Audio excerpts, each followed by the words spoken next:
Hey guys, it's me Matthew again, and today I'm going to be doing a book audio, specifically a book that I myself wrote.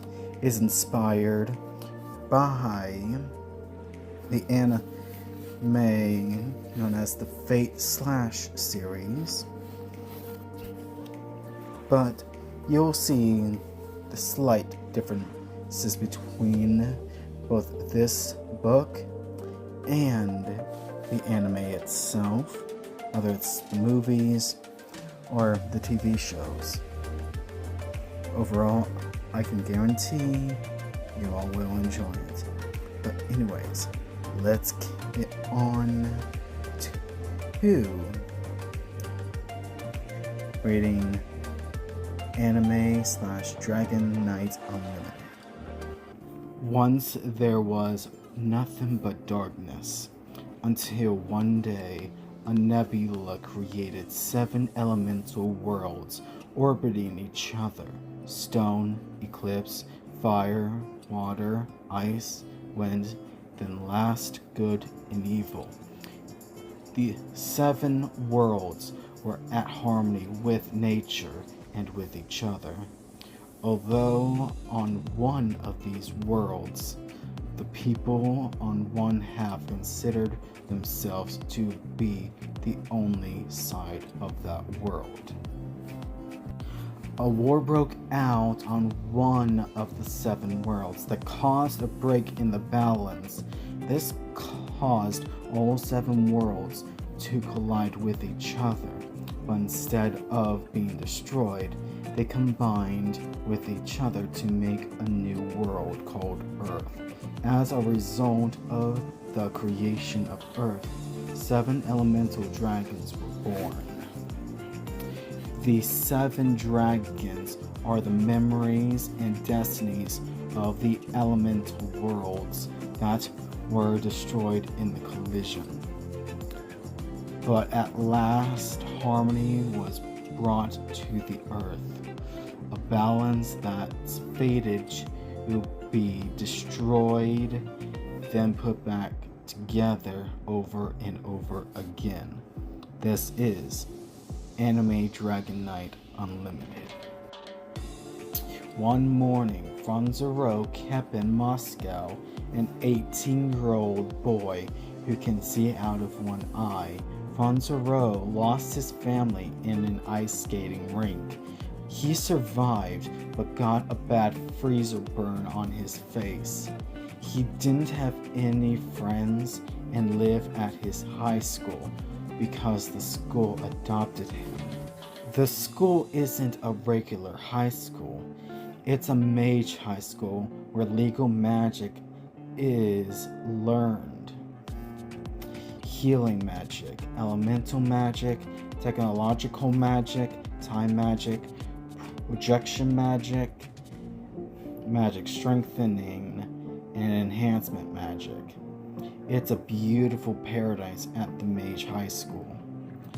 It has gardens, waterfalls, animals, artifacts of ancient history, snow outside the school, and an old, beautiful library. Franzaro got up off his bed and read a book called The Secret Wars of the Natural History. He was on page 57, paragraph 38. The book writings say that there was a ruby chalice called the Controller of the World, but the only way to obtain it is to have a war of masters and dragons. The chalice can grant only one of your wishes and change the world. Franzaro was looking for how to summon one of the elemental dragons, the Dragon of Ice. It required the summoner to be a heartbroken soul who has lost himself in his sadness and in his blood. It requires an ice plane, 2 dragon teeth put together like a yin and yang symbol, a drop of blood from the one that was close to you, her heart, and the northern lights in the sky. He has everything he needs to complete the summoning. He walked out of his room and ran into a new girl named Claire S1-2. She was a sweet girl with a British accent and a complete flirt.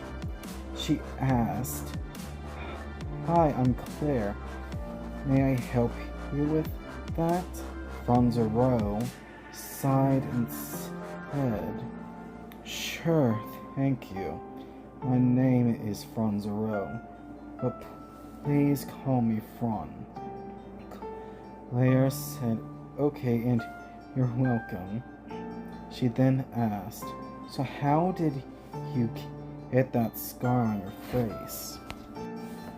Franzero got a flashback of his parents, 3 brothers, sister, and his girlfriend's death in that cold, dark, and thin ice of the ice skating rink. He stopped. Claire said, "Oh, I'm sorry, I didn't." Franzero interrupted her, saying, "I lost my parents, my brothers, my sister, and my girlfriend on that same day. They died in an ice skating rink accidentally." Claire had a shocked expression on her face for just a second. She then felt sad for him for what had happened in his past. They walked out of the school and got the summoning circle ready. He placed his hand out and let the drop of blood drip out of the bottle. The circle started glowing gold. Franzero said, "Hear my voice, for it is calling you. I ask of you, help me grant my wish so I can bring back my guiding light that has died in my past, my present, and my future. I call upon the dragon Heartfrost."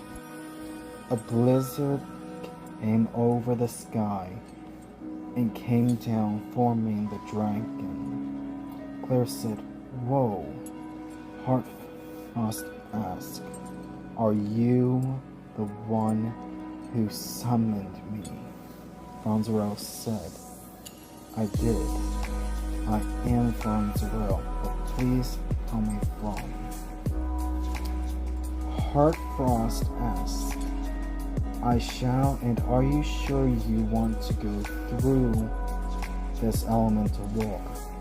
Franzero said, "Yes, I'm sure. I thought it through over and over, again and again.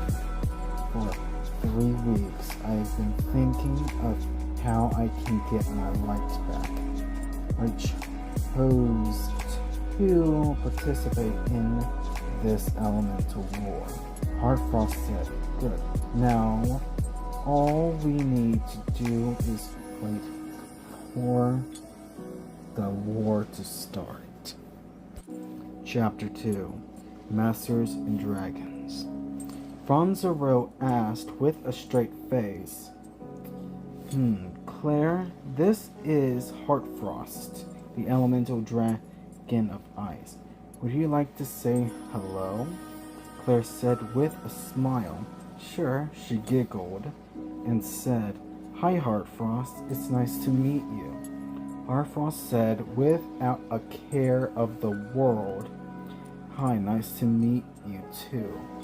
Wake me when the war starts. Fonzero said, I will. Sleep well. Claire said, well, he's a real rude one. Fonzero said, well, he's a cold dragon. He's going to be rude. Claire said with a flirting face. Okay. Although, you and I can, Fonzero asked with a straight but serious face. Don't. We're not there just yet. Do you understand? Claire said with a shocking smile on her face. Oh my goodness. I guess I did this too fast. Fonzero said with a straight face. Yeah, you know that my guiding light is he got a flashback and finished what he was saying. Sister, right? Claire said with a sad face. I see. Well, I feel sorry for what happened to your family, but at least you have me to be a friend to turn to. Fonzero had another flashback of his hell again, then said, maybe, but please stop speaking about them. Please, I'm tired of my hell coming back over and over again and again. I feel like I'm going to lose my forsaken mind. Claire said, oh, okay, I'll leave you alone then. Fonzero said, thank you, and I didn't mean to lash out at you like that. I just can't handle all these flashbacks. You understand, right? Claire said, I understand, and I am truly sorry for what you're going through. But anyways, don't sit out too long. Fonzero said, I won't. He sighed and went to the waterfalls to lay down and think. Later in the afternoon, Claire was eating lunch when Fonzero sat down on the other side of her without realizing she was there. They ate in silence till a friend of Claire's sat down and said, Hi Claire, what's going on? Hi Fonzero said. Hi Valeria. Hey Claire, can you please not mention anything of my past or ask about it? I'm still grieving about it. I mean, as much as I'd like to be your boyfriend and all, but not now, okay? Claire said, okay. Hi Delaria. How is your day? Delaria said, pretty good. And what's happened between you two? Fonzero got up and said, let's talk later, Claire. Claire said, okay, and this is what happened. Fonzero was walking out of the cafeteria to go practice his own magic in his room. His magic is a combination of projection magic and strengthening magic. How he does it is him saying, Pro Strength Active, scanning weapons, potential uses, and mobility structure. Strengthening structure, enlightenment. Now give me a weapon that suits me. It was a weapon that can turn into a bow, lance, sword, throwing knife, whip, nunchucks, and a shotgun. It's an amazing weapon that is ready to use if you know what you're doing.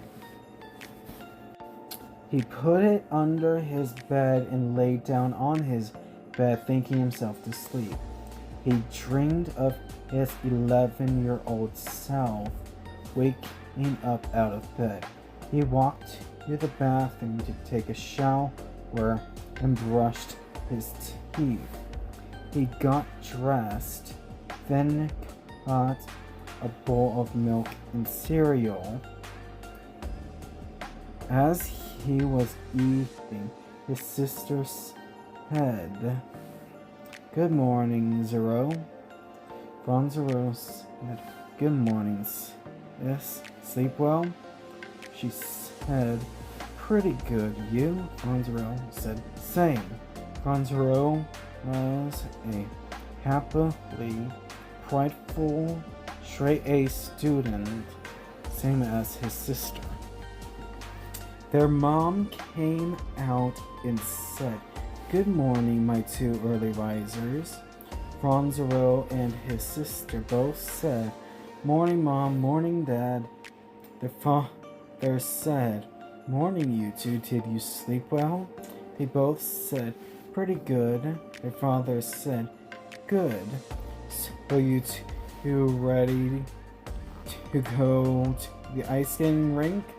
They both said, "Of course."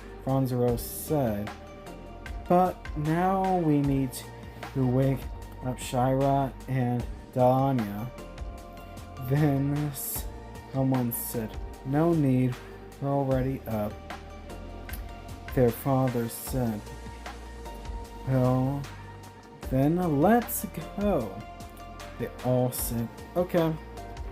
They lived in Snowspell, Canada, and headed to the Snowfall ice rink. After they picked up Zero's girlfriend, they arrived at the ice rink and got out of the truck. Zero said, "Okay, let's go." His girlfriend said, "Calm down, Zero. You know what happened the last time you got all excited?" Zero said, "Yeah, I know, but it's the new year and today is our anniversary. Did you forget?"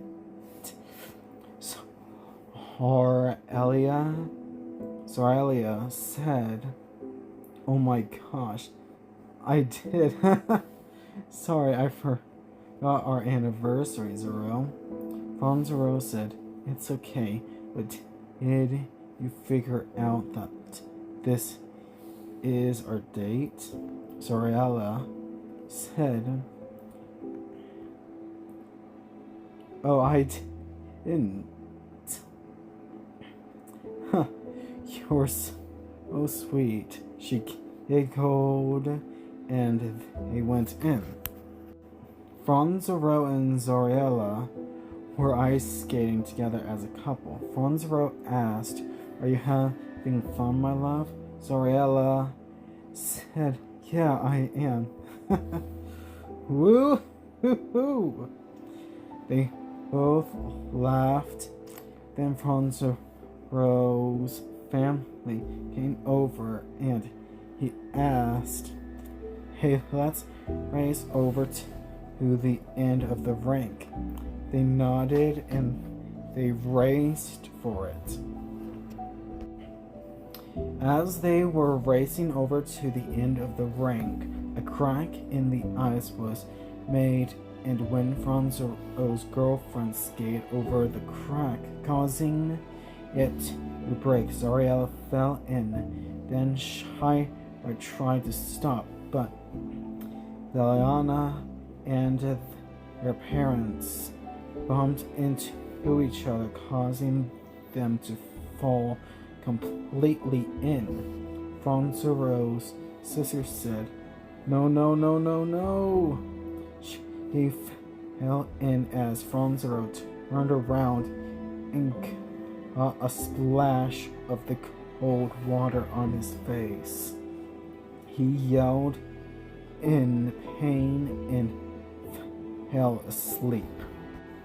10 minutes later, Zero woke up and saw his command scales on his hand. These scales can command the elemental dragons that are on the body of the dragon's master.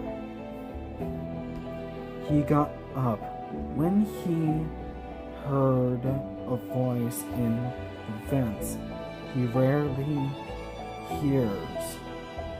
It was a man's voice, whispering and echoing through the air that gave him a chill up his neck. Franzaro sighed, thinking to himself, who's down there that keeps saying the same thing over and over again? He then thought, well, there's only one way to find out. He grabbed his new weapon and walked out of his room. He went to find Claire so she can help him out. He found her in the old library studying. He walked over to her and whispered, "Hey, follow me. I could use your help." Claire whispered, "Okay." They walked out of the old library and headed to the basement. 5 minutes later, they finally found the basement door. Franzaro said, "Let's get going." Claire said, "Agreed." Franzaro opened the door, and there was a staircase down. It was gloomy, spooky, and steampunk-like. It looked 500 years old and dark at the bottom. They walked down while Franzaro had his weapon on the bow setting. He has it on the setting, so he's prepared, same as Claire. Claire knew elemental magic, but only for stone. She can block with it or kill someone with it. Once they were at the bottom of the staircase, they heard a fire and machinery. They looked around the corner and saw a person with a third-degree burn on their face. The person is with the elemental dragon of fire, and they were talking to each other. Franzaro and Claire listened to their conversation. The master asked, "So, why aren't you always in a rage, Fireblaze?" Fireblaze replied, "Because I'm not like that. My purpose is to act like the elemental planet I came from, and it isn't like that." The master opened his mouth to speak, but Claire accidentally bumped into Franz's quiver and fell off his shoulder. It landed on the ground, making an echo. Claire grabbed his arrows and his quiver before they ran up the staircase as fast as they could. The master said, "Well, looks like we had guests, Fireblaze." Claire sealed up the staircase and asked while catching her breath, "Who was that?" Franzaro said, "I don't know. He doesn't look familiar. Although, by the way, he looks..." He sighed like he figured something out. Claire asked, "What did you figure something out?" Franzaro said, "Claire's come with me to my room, please." She said, "Okay." They went to his room. When they walked in, Franzaro went to his bookshelf and said, "Now where is... here it is. Now let's see. The age of... no. Here it is. Basilica is the master we saw." Claire said, "Wait a minute. According to this, he died in a forest fire after he burst in rage because his love was taken away from him.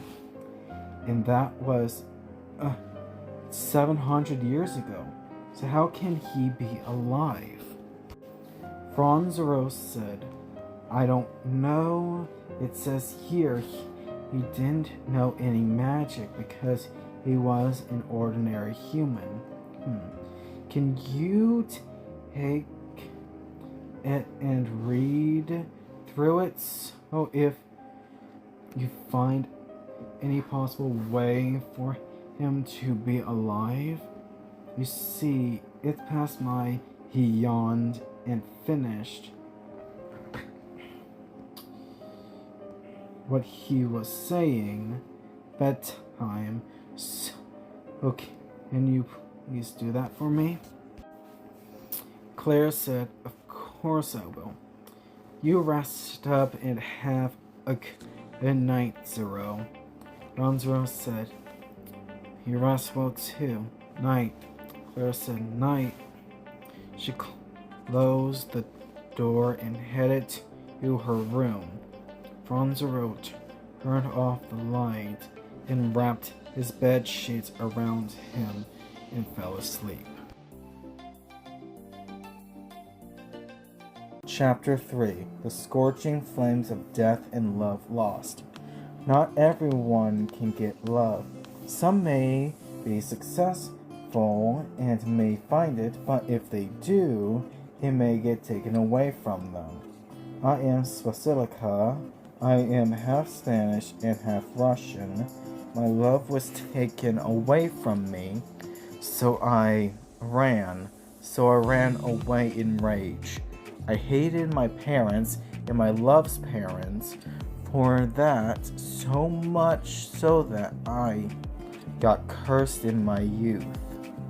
The only wish I want granted is for all kids to be loved for the correct directions we make. Do you understand, Fireblaze?" Fireblaze said, "I understand. So you feel so much anger and hatred. Is that why you asked me why I don't feel any rage? Am I correct, Basilica?" Basilica said, "That's right." Fireblaze asked, "So when are we going to start this battle?" Basilica said, "All I know is that it will start when it starts. I know that to be true. I'm going to wait till all 6 masters are all together to be slain." The next morning, Franzaro woke up to the sound of a knock at his door. He said, "Be right there." He opened the door and said, "Oh, good morning, Claire. I assume you found something?" Claire said, "That's the thing." She placed his book back in the shelf and said, "There isn't anything in your book of how he still lives on. Actually, the opposite. I looked at the ways to live with your youth still in your body, but nothing except for a rare curse that gives eternal youth to one person every new blood moon or eclipse. It only happens every 1,000 years." Franzaro said, "Wow, that's interesting. It's the year 2700 right now. Does that mean..." And hold on. He grabbed his family tree book to if anyone was named Silica. He said, let's see, no, here, oh my, is Hamley, Claire asked. So what are you going to do now? Franzero said, I don't know, but I'll find another way into the basement. I'll talk to him to see if we can form an alliance with each other. Claire asked, and what if he doesn't want an alliance with you? What will you do then? Fonzero said, I'll tell him we're family and that I disagree with what his parents, as well as what his love's parents did to them. Then I will say I'd like to share the world controller with him. Claire asked, and what if that doesn't work? What then? Fonzero said, then I'll have no choice but to kill him. Oh, and Claire, I don't want you to be a part of this, okay? I just want to do this on my own. Claire said, okay. Hey, I will stay out of the way. Fonzero said, thank you. He was walking out of his room when Claire asked, Zero, wait. Fonzero turned around and Claire kissed him, then said, good luck, Zero. Fonzero smiled and said, thank you, Claire. They walked out and they went in separate directions. Fonzero went to find another way into the basement, while Claire went to the old library to study. It took Fonzero 5 hours to find the entrance to where Basilica and Fireplace were at. It was a tunnel much like the staircase tunnel. Fonzero went in with Heartfrost ready for a fight. 2 minutes later, they got to the end of the tunnel. Fonzero asked, hey, Basilica, we need to talk. So, truce? Basilica said, sure, let's have a truce.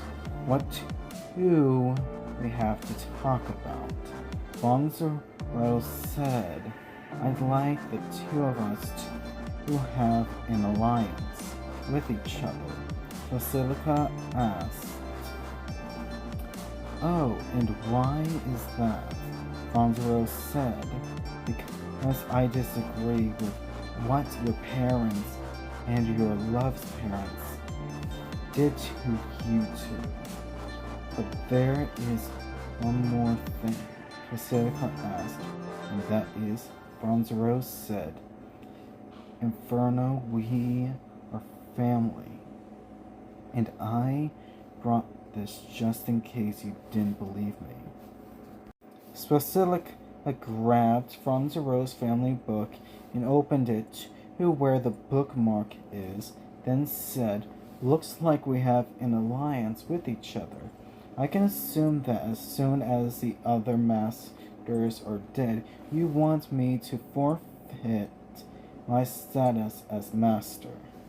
Fonzero said, no, I need you to forfeit your status as a master so that I can grant both my wish and yours. Basilica said, okay, sounds good. This is Fireblaze, the elemental dragon of fire. He said, "It's nice to meet you, and it's so nice to see you again, brother." Heartfrost said, "It's good to see you too, my old pal." Fonzero asked, "So what do we do now?"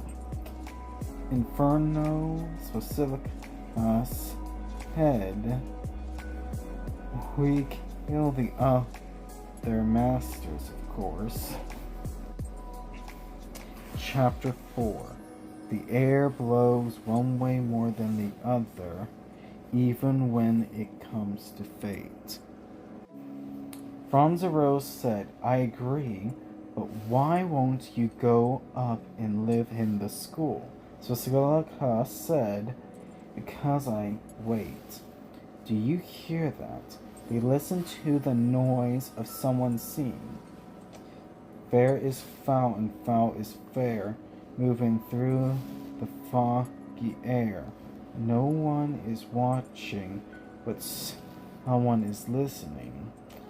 Air is useless, but as its uses, no one is here nor there, but somewhere is there doing hopes and dreams. I am Aldaria Osmos Rosemont. It's nice to meet you." Spasilica said, "A singer, huh? Respect. But that doesn't mean I won't kill you." Spasilica moved like he was going to run, but disappeared and reappeared where Aldaria was, ready to attack, but Spasilica was blown down, hitting the floor. Spasilica asked, "How did there was a laugh through the air that said, 'Good to see you, brothers'?" Heartfrost and Fireblaze both said, "Ariel." Ariel said, "That's right, it's me. How can you fight what you can't see?" Fonzero said, "Don't be too sure about that." Ariel, Heartfrost may be cold, but he can also see one's cold signature, much like Fireblaze. He may be hot around the edges, but can see the opposite of what Heartfrost sees. So nice try. Ariel said, "That is true, but I take up the whole room, so I'm everywhere in here." Fonzero asked, "Hey Heartfrost, wait a minute." He smelled the air and psychically said, "Heartfrost, he's on your 430. Heartfrost psychically said, "Okay, Fawn." Heartfrost moved and shot out an ice blast. The light of the fire and the cold showed where she was. The Fireblaze said, "You two get out if you don't want to die." Fireblaze heated up his body. Why? All Heartfrost, Spasilica, and Fonzero were running out. He yelled, "Brother, close the way out, or our sister can't get out." Heartfrost yelled, "Understood."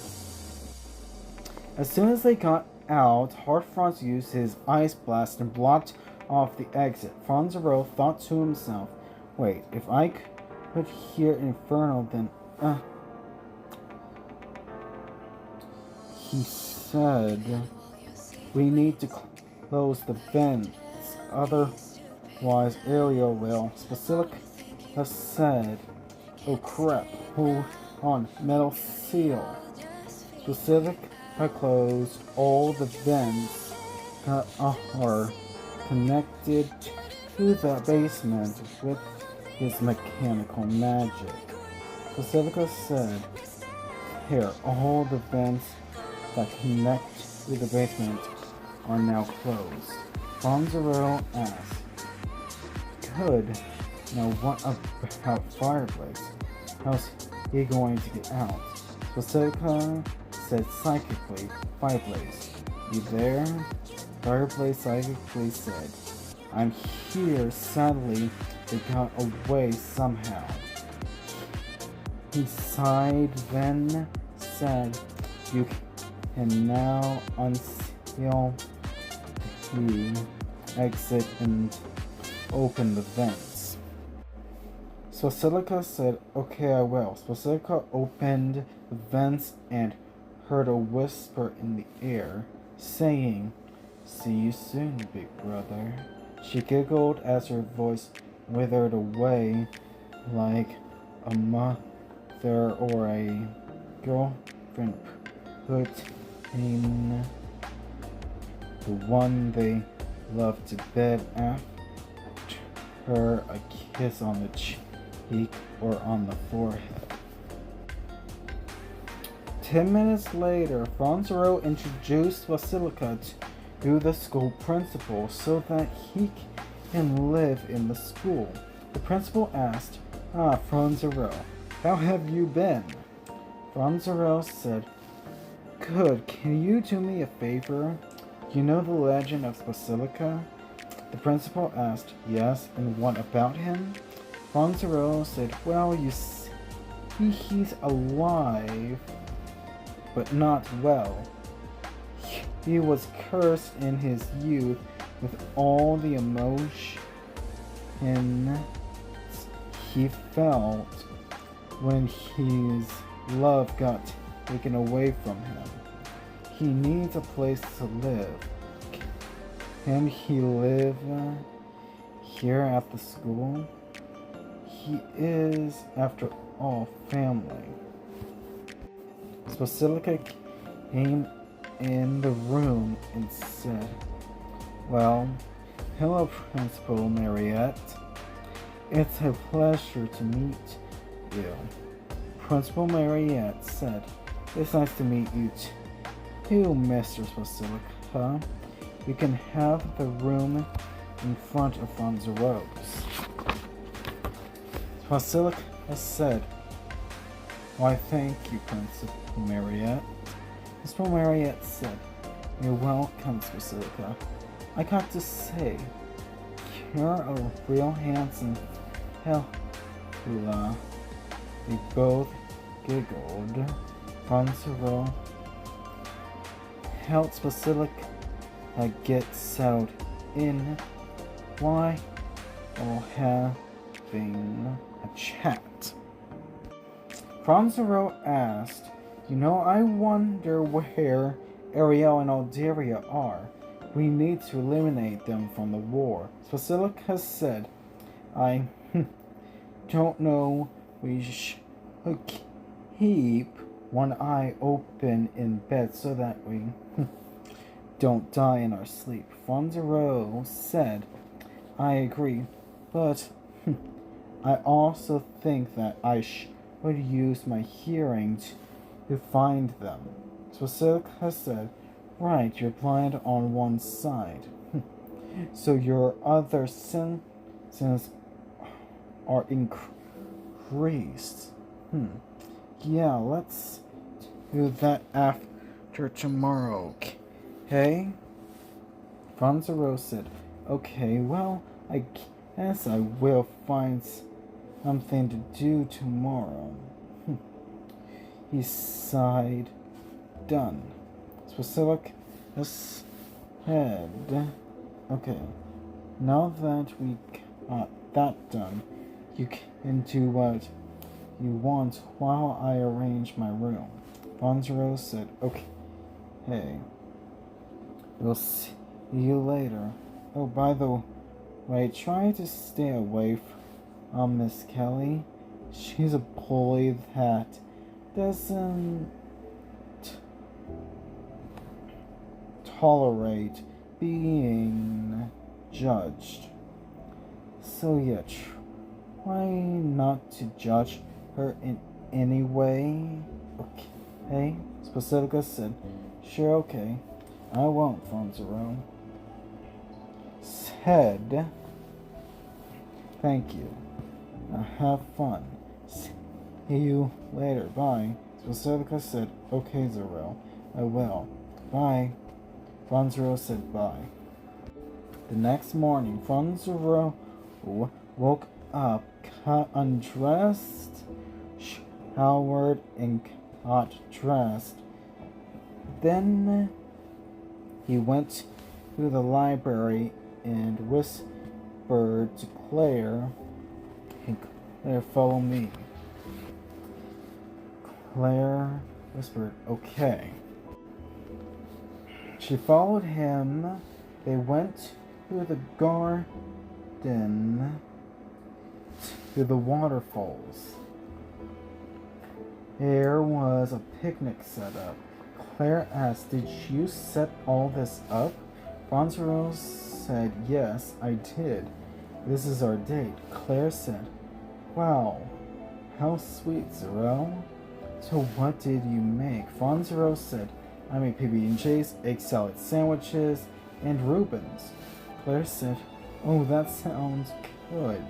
What else do you have planned? Fonzero said, well, after we eat, we're going to chat, dance to the music, chat some more, and stargaze. Claire said, oh wow, Zero, but can you dance as good as me? Fonzero asked, is that a challenge? Claire said, maybe. Let's eat first, talk, then dance, okay?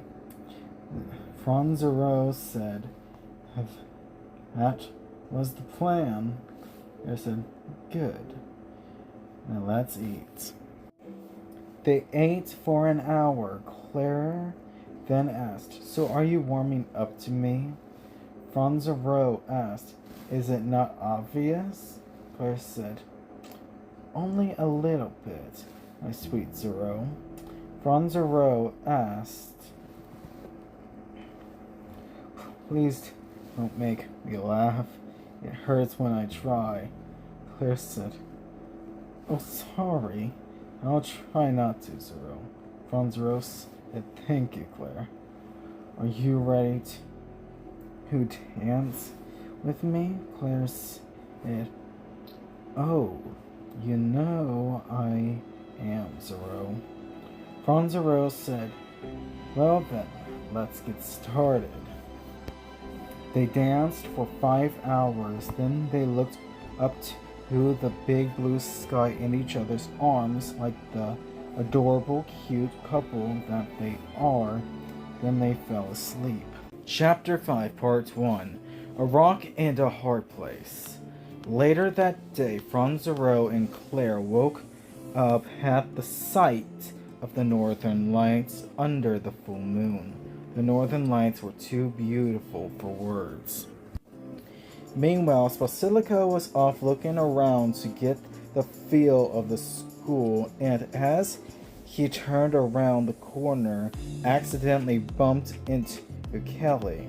Basilica said, I'm sorry, I didn't mean to bump into you. Kelly said, it's okay, but don't do it again. You understand me? Basilica said, I understand, but you don't frighten me, Kelly. Kelly said, I will soon enough. Shh. He whistled and something hit him from behind.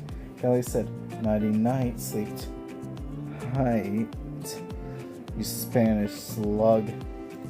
Kelly kissed him on the forehead, then knocked him out.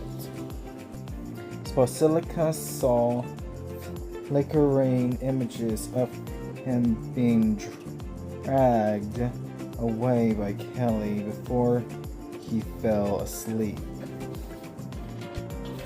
Meanwhile, Franzero and Claire were eating dinner when a whispering wind spoke in their ears.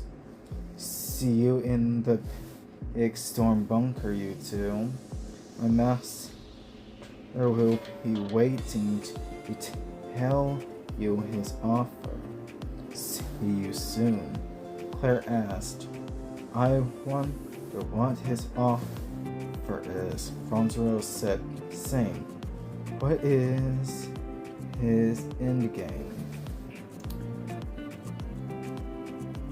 What is his wish?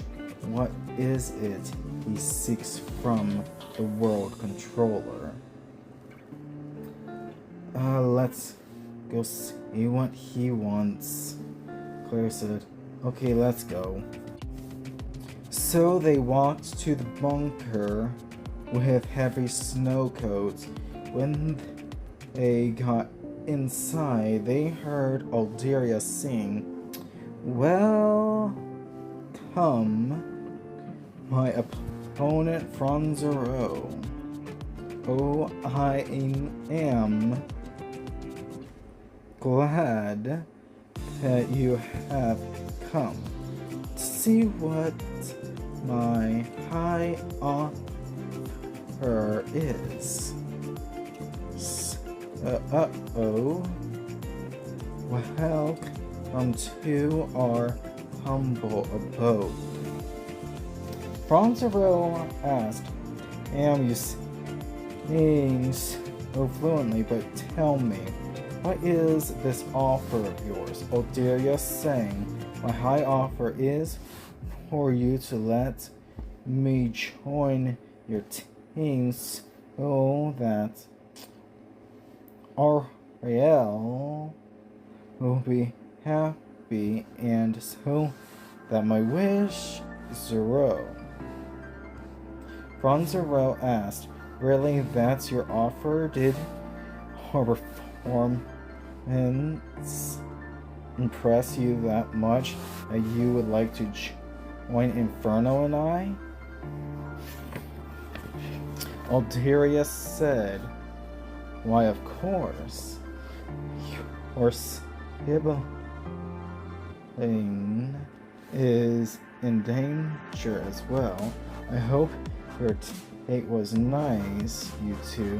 Anyways, let's go get Inferno from Kelly. Franzero asked. Yes, it was, but you can't drop a bomb like that before you say you hope Claire and I's date was nice. Beside then said, let's go save him from that damn vixen of a girl. Basilica woke up to Kelly punching him in the gut. He gagged, spitting out blood from his mouth. He had blood pouring from both sides of his mouth. His shirt was off. He was hung from the ceiling from his hands, and the room was like a prison. In the dark, Kelly had creepy glow in green magic 2 eyes. It made her look like she could do anything to anyone or any living thing. She had her garments on and nothing else. Basilica asked, where am I? Why did... Oh. Ellie punched him in the gut again. Then Basilica said, you damn vixen, you brought me to your private area.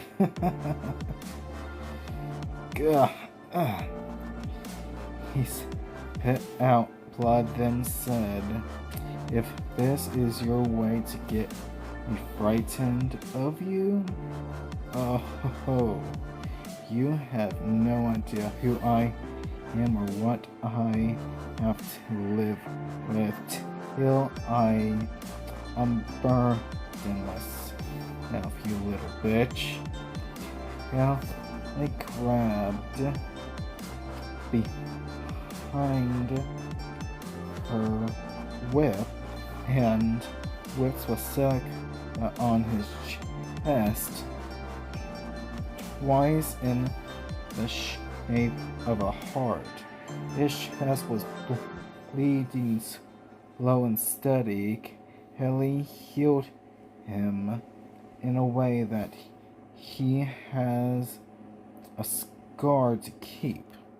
Basilica asked, "Did you mark me as yours?" Kelly said, "Yes, I did. You got a problem with that, you fox?"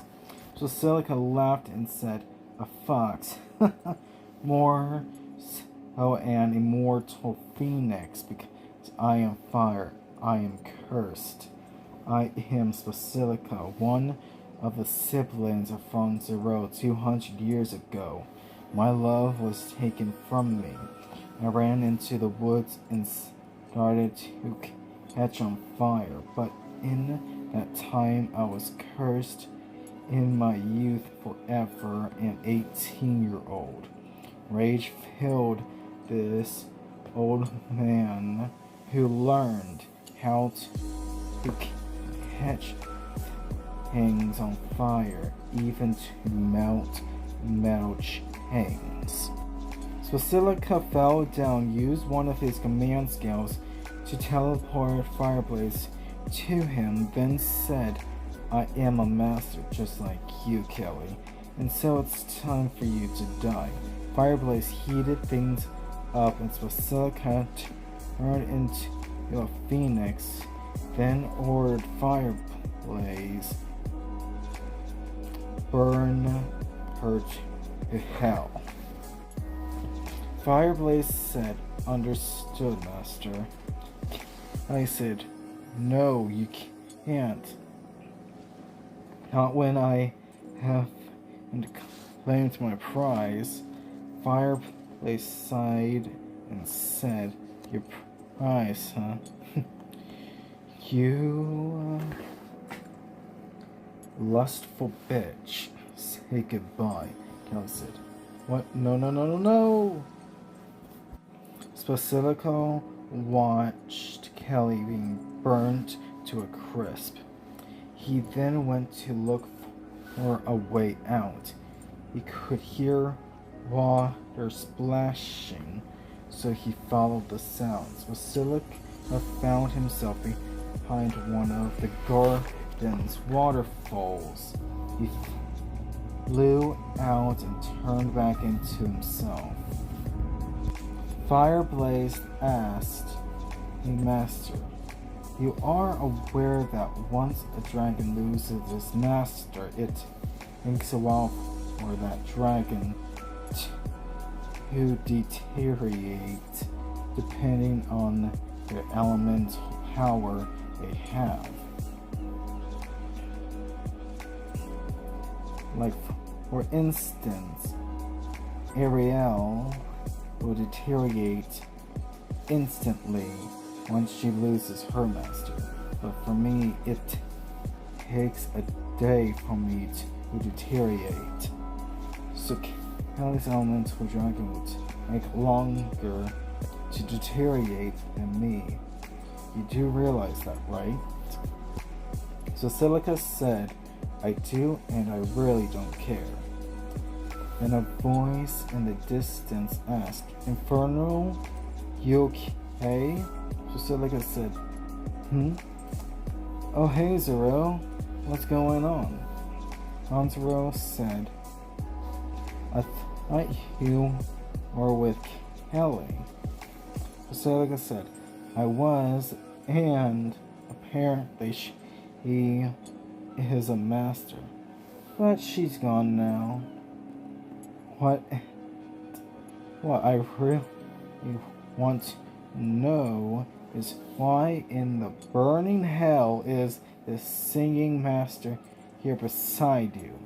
Franzarel said he wanted to join us because he was impressed with us, Basilica said. I see. I don't trust him. Fonzero whispered. Then keep an eye on him, just in case, Basilica said. You know I will either way. Fonzero said, good.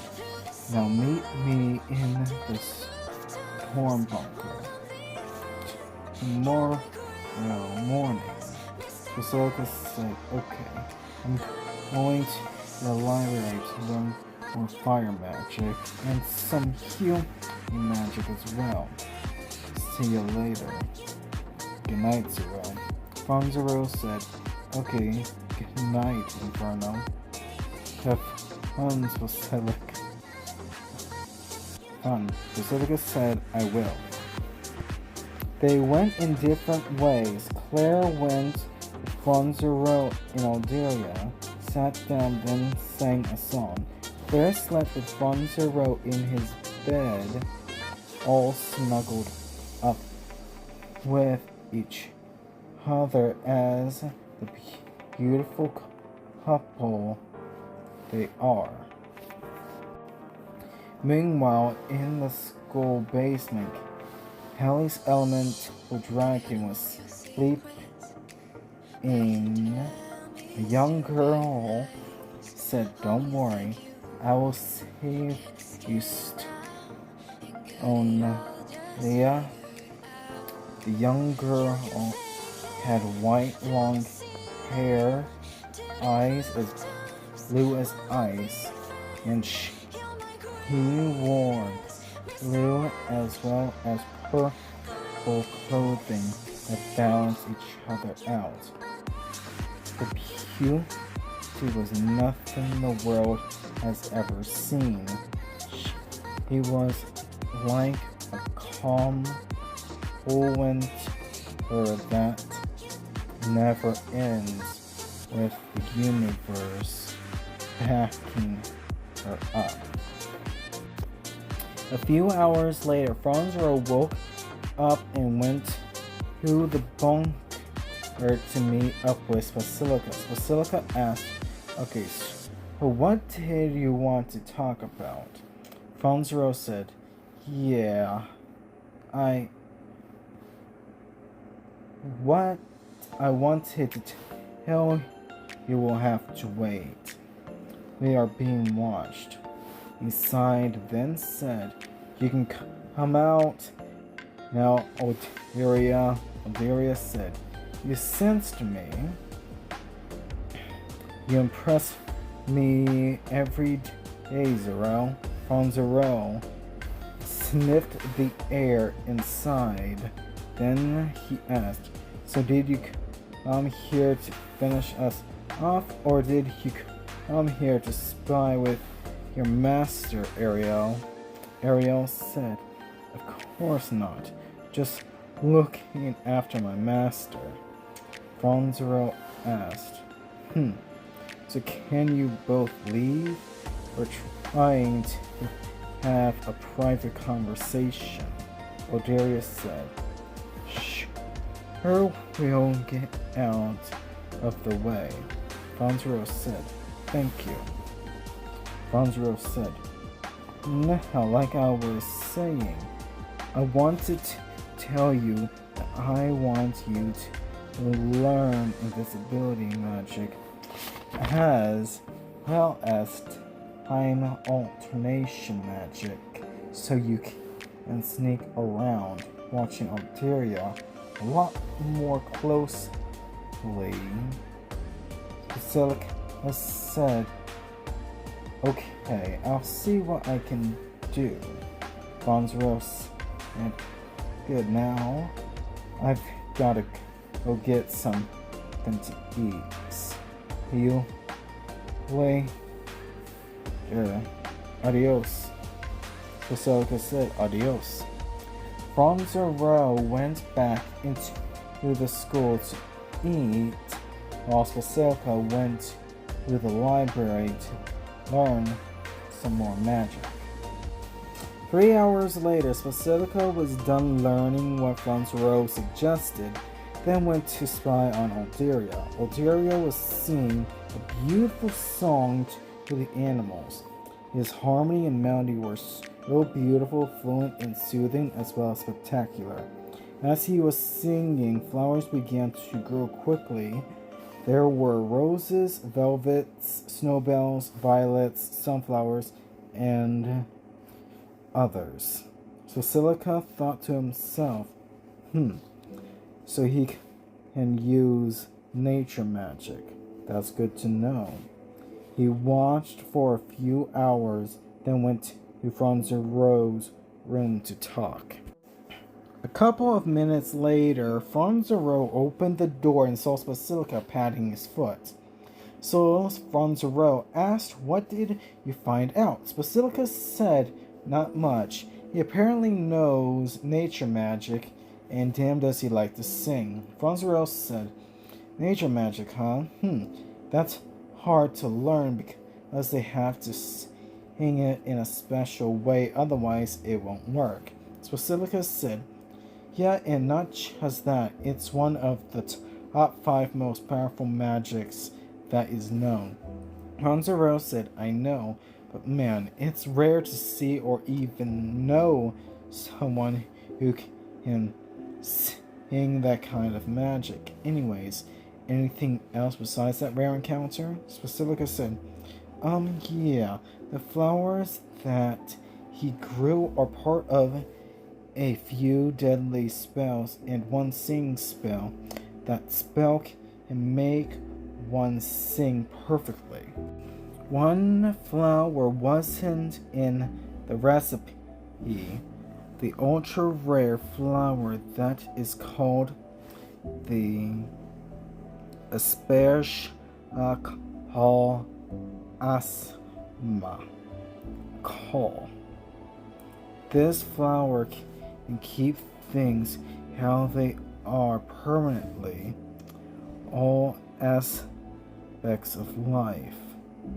Spells, areas, life, death, all sorts of stuff, even to cast things out forever. Its design changes, like how water changes its shape. Its color changes to the color of one's heart. It can also be used to find bad people. Franzero said, interesting. I've been all over the library and that's not there. How do you know about this flower? Basilic gave him a flower book. The S.X.S. was on chapter 999, page 1 mil, paragraph 37. Franzero said, "Oh, that's how. Mind if I borrow this?" Basilica said, "Sure, but stay away from chapters 50 through 900. Those spells are deadly, like black hole deadly." Franzero said, "Okay, I will. Thanks for the warning." Basilica said, "Of course." Now, I also read Alderia's body language, and from what I gathered, he is passionate of his voice. He also doesn't have any pride nor any disrespect for anyone, good or evil, but his intentions are to complete his agenda at any cost, even his own death. Franzero said, "Which means he's going to deceive us, and by the sound of it, that will be the very next time all 3 of us are together." Let's go to the bunker. He probably is there waiting for us. S.X.S said, okay then, let's go. They went into the bunker and Aldaria said, so you are here. You know, Inferno, you really can't hide very well. Well, you can hide very well, and others, just not me, Ariel. With a command skill, I asked you to eliminate these two from the war. Ariel said, as you wish, my master. He made a tornado, tried to suck Basilica as well as Franzero in to suffocate them, but Fireplace and Heartfrost broke the tornado in half. Ariel said, hello, brothers. Are you ready to die? Fireblaze and Heartfrost looked at each other. Then they looked at their masters for permission to use their ultimate powers. Basilica and Franzero both nodded. Fireblaze then said, I am the fire of the sun, and at the same time I am the sun. I am Fireblaze, the fire dragon of Ashkro. Shoton. Fireblaze shot out his fire power at Ariel, but she moved quickly. Heartfrost then said, ice is my blood and my body. I am a blizzard of death and snow. I am Heartfrost, the ice dragon of Liz. Oh, Christ. Heartfrost turned the place into a frosty place that can cut through the air. Ariel was blown back and did what she could against them. Meanwhile, Basilica asked, so tell us, Aldaria, what is your real wish? Aldaria said, my wish is to live a life of a musical. Franzero said, why am I not surprised? Let's get this over with. Aldaria said, I agree. So, if us sorrow. Vines came as Basilica and Franzero, grabbing their ankles. Franzero used his frost magic to freeze them. Basilica used his fire magic to burn away the vines, letting them loose. When they both got on their feet, Franzero sped up his time 6 to a hack, while Basilica heated things up by shooting out 250 Fahrenheit fireballs at Aldaria, but he dodged all their attacks, all of them, till they were tuckered out. Basilica and Franzero were catching their breaths when Aldaria asked, why don't you two just die right here and now? Then someone said, they don't need to, but you do. With a command skill, I ask of you. Kill Aldaria, Stoneleia. Stalea smashed her tail into the ground, making spikes come out of the ground, killing Alderia. Franzero sighed, then asked, "Thanks for the help, but who are you?" The person said, "You're welcome, and it's been a long time, big brother." To be continued. Season 2 of Anime/Dragon Knight Unlimited. I woke up one day in somebody's bed. I saw a man sitting in a chair a yard away from me, asleep. He left me some milk and cookies on the nightstand. I grabbed the glass of milk and drank it gulp by gulp, waking up the man on the seat. The man was wearing a camo sweatshirt and camo pants to match. He had a face like Grant Gustin, who played the Flash, mixed with whoever played Damien Dark from Arrow, but with a mullet. The man asked, "Oh good, you're awake. How are you feeling?" I said, "I'm good, but a little amnesiac.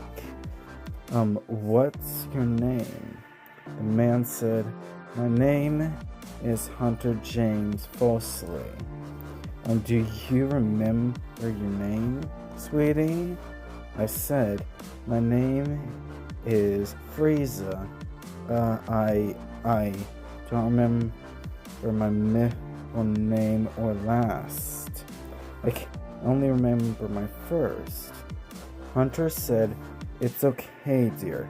You'll get your memories back soon, but for now I will keep you fed and loved till you get them back. Okay, Frieza?" He said, "Okay, but can you please leave me alone for a bit till I get comfortable in this place?" Hunter said, "Of course. I'll leave you be till you are ready for dinner. Just don't take too long, okay?" I said, "Okay, I won't." He walked out of the bedroom and closed the door behind him. I thought to myself, what happened to me to make me forget my past, my everything? I sighed, and I closed my eyes and rubbed my temples to clear my head. I got out of bed, made it, then opened the door and closed it behind me. I walked to the dining table and sat down to wait for my food. But while I waited, I asked, "Where did you find me?" Hunter said, "I'll show you in the morning, but you need to eat so you can sleep for the morning, okay?" I said, "Okay." We barely talked. We brushed our teeth, took our showers, and went to bed. Franzero asked, "Okay, what happened next, sis?" Frieza said, "That's something for me to tell you in the morning, Zero." Chapter 5, Part 2, The Split Cliffhanger. The next morning, Frieza woke up next to her brother Franzero and gave him a hug with a kiss on the cheek. Frieza got out of bed and made Zero more comfy before going to the principal's office. He knocked on the office door. Mariette said, "Come in." Frieza opened the door and closed it behind her and said, "Hi, Miss Mariette. I'm Frieza. It's nice to meet you." Mariette said, "It's nice to meet you too, but please put aside the formalities. I assume you are related to Zero?" Frieza said, "I'm actually his sister, and I'd like to ask you if I can sleep in Zero's bedroom for old times. Also, you don't need to worry about us doing anything, B. Maria interrupted her, saying, because he's in a relationship as well as because you two are brother and sister. Yes, it's okay if you two sleep in the same room. I'm assuming he wouldn't let you sleep anywhere else anyway. He will want to keep you close. He doesn't want to lose you again. Frieza said, yes indeed, and thank you for understanding.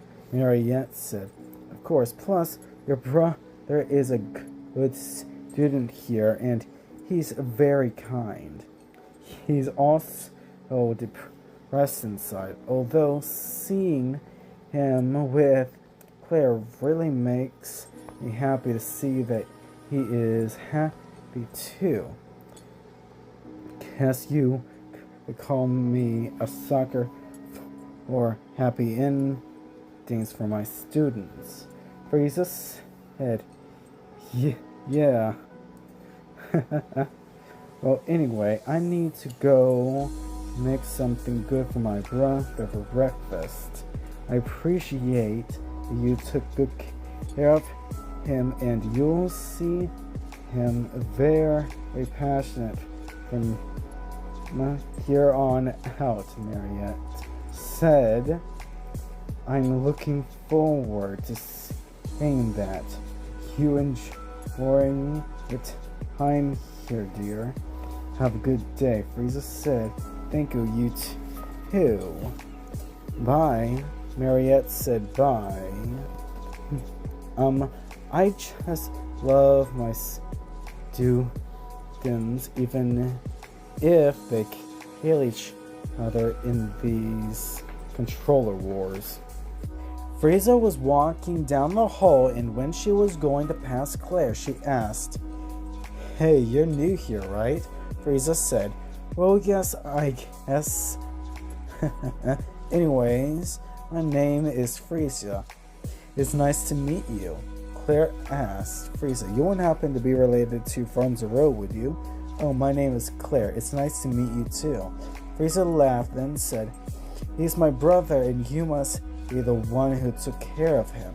He really needed someone to help him out with all that stuff. Claire said, of course, and I thought you were dead. Frieza said, well, that's what he thought while I was gathering back up my memories so that I can look for him afterwards. Claire said, oh, well, that explains a lot. So did it really take that long to get your memories back or to find him? Frieza said, both, believe it or not. She laughed in embarrassment. Then Claire said, oh, okay, I've got to go to my class right now, so I'll talk to you with Zero later after lunch, okay? Frieza said, okay, talk to you later, Claire. Bye. Claire said bye. Frieza went to the kitchen to cook Zero crepes for breakfast. It took her 10 minutes to get them done. She walked out of the kitchen to see Zero was sitting down at the corner table waiting for his meal like a good brother.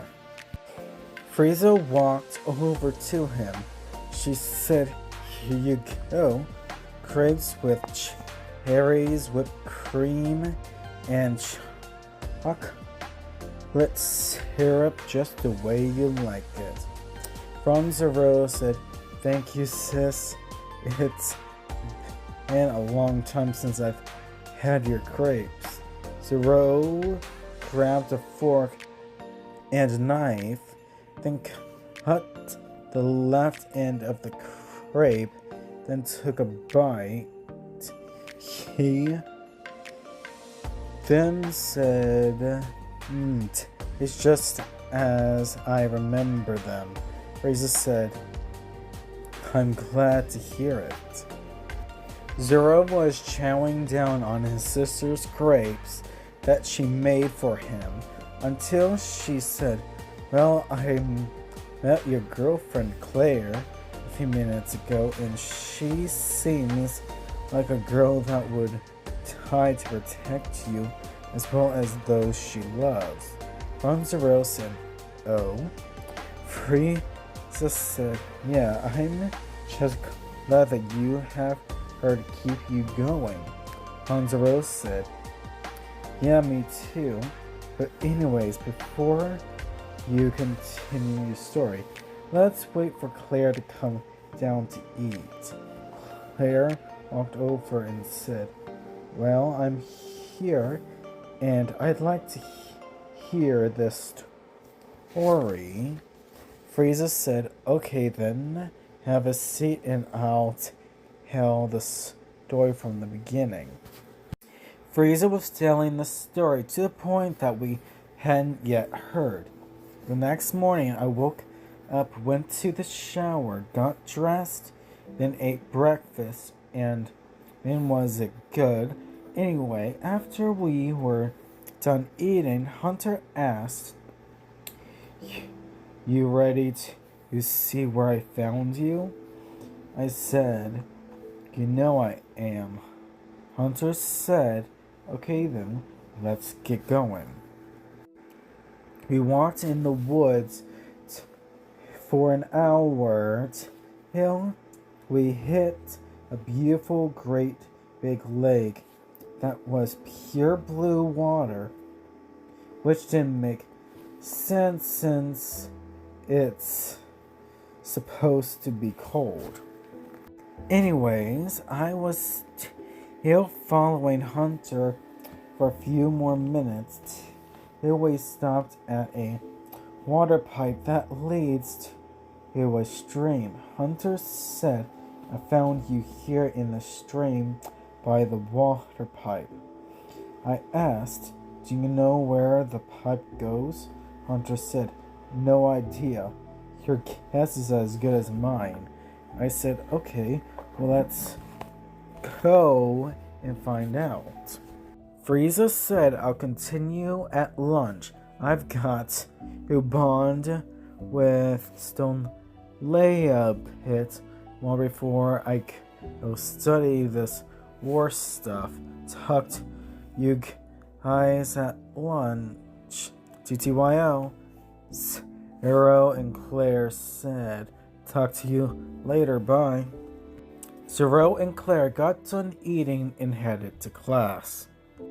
Meanwhile, Frieza was walking outside when she walked past a young man with a weird glare in his eyes.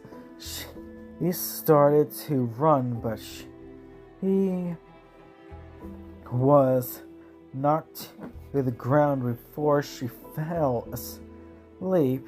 The man said in a creepy, dark, evil way, "You won't be the bait so that your friends will come to me and die." Frieza then fell into a deep sleep. Before lunchtime, in one of the school classrooms, Ronzero and Claire were working on a project together. They were working on binding their souls together so that they'll be together with the souls that they may one day make together, and so on. After they're done with their project, they're going to meet Frieza at lunch. Someone bumped into them, dropping a note. Claire tried to get the person's attention, but was unable to get it. Meanwhile, Ronzero picked up the note and read it, terrified. Claire asked, "Hey, what's wrong?" He saw the note and looked at Zero in concern. He looked back at her, nodded to each other and ran to the designated spot that the note said. It said, "Have your sister. If you want her back, come get her in the place that you killed that dreadful singer before my dragon and eats her limb from limb." Meanwhile, in the bunker, Frieza woke up to her limbs bound together, hanging above a half-white, half-red, hungry dragon servant. She laughed in concern for herself and asked, "Are you serious?" Then she heard an evil laugh. She asked, "Who's there?" She heard more laughing, and she asked in frustration, "Hey, who's there? Show yourself," she demanded. Then someone said, slightly laughing, "Fine, fine. It's nice to see you awake, my praise sister." He laughs more, and Frieza asks in curiosity, "Who are you?" He said, "I am a man of two names, one of light and one of dark. I am." Chapter 6.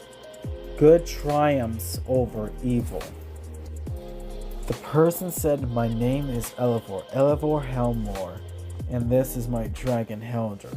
Well, the red side is my dragon. The other side isn't my dragon at all. But anyways, our guests are here, aren't you?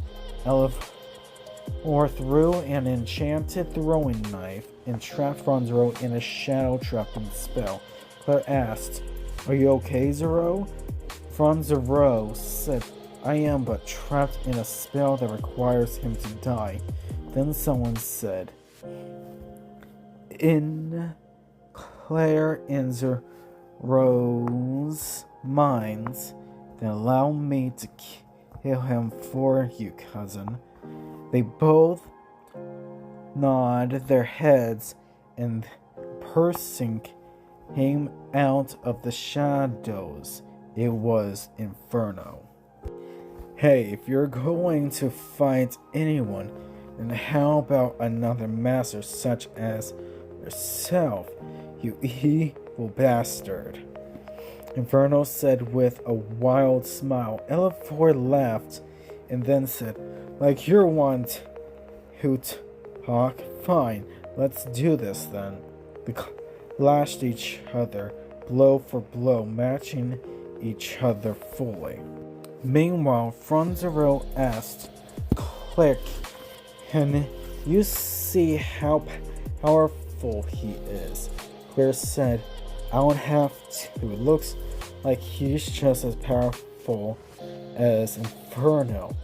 Which makes sense considering Elevor is practically hell itself, and Inferno is practically fire itself. Franzero interrupted her and said, "Claire, can you please help my sis by using your stone magic?" She said, "Oh, right, sure." She went off to help Zero's sister down, but first she used her stone magic to hold her down and to hold his mouth shut in order for her to get out of there unscathed. She then used her stone magic to make a sharp stone scythe and cut Frieza down from where she hung. Claire caught her and set Frieza to her feet, then said, Come on, let's go. That's not going to hold for long. Frieza said, screw that, I got this. Stone Leia materialized and Frieza continued, go and held her down while I give his master a piece of my mind. Stone Leia said, understood. Stone Leia did as she was told, while Frieza ran up behind Elevor and kicked him in the side, causing him to fly into the wall, knocking him out. Inferno said, well, remind me not to piss you off, cousin.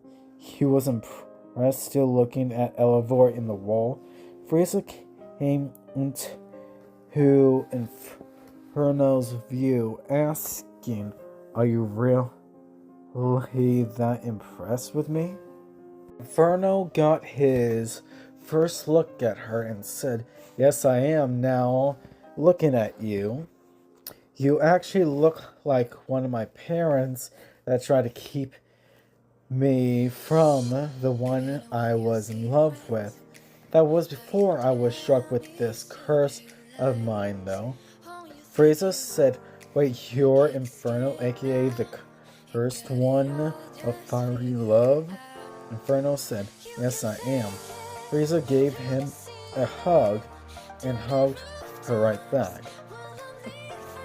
Then a new voice spoke out in a confusing pain. God, where, what, how did I, who are all of you? Inferno looked angry and was about to kill him, but Frieza whispered, wait, just hold on. Frieza turned around and asked in a polite voice, you first. He said, my name is Gloa, and I have a red and white dragon.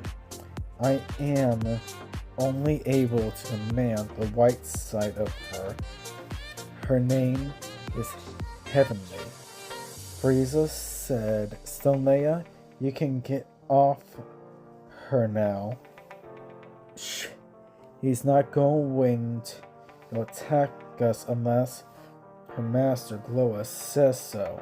Stone Leia said, yes, ma'am. She let Heavenly go by removing the stone on her. Frieza said, anyways, my name is Frieza. It's nice to meet you, Gloa. Sorry for kicking you into the wall. Well, your body that you share with your evil personality. Gloa asked, are you kidding me? I thought I sealed him away a long time ago. Frieza said,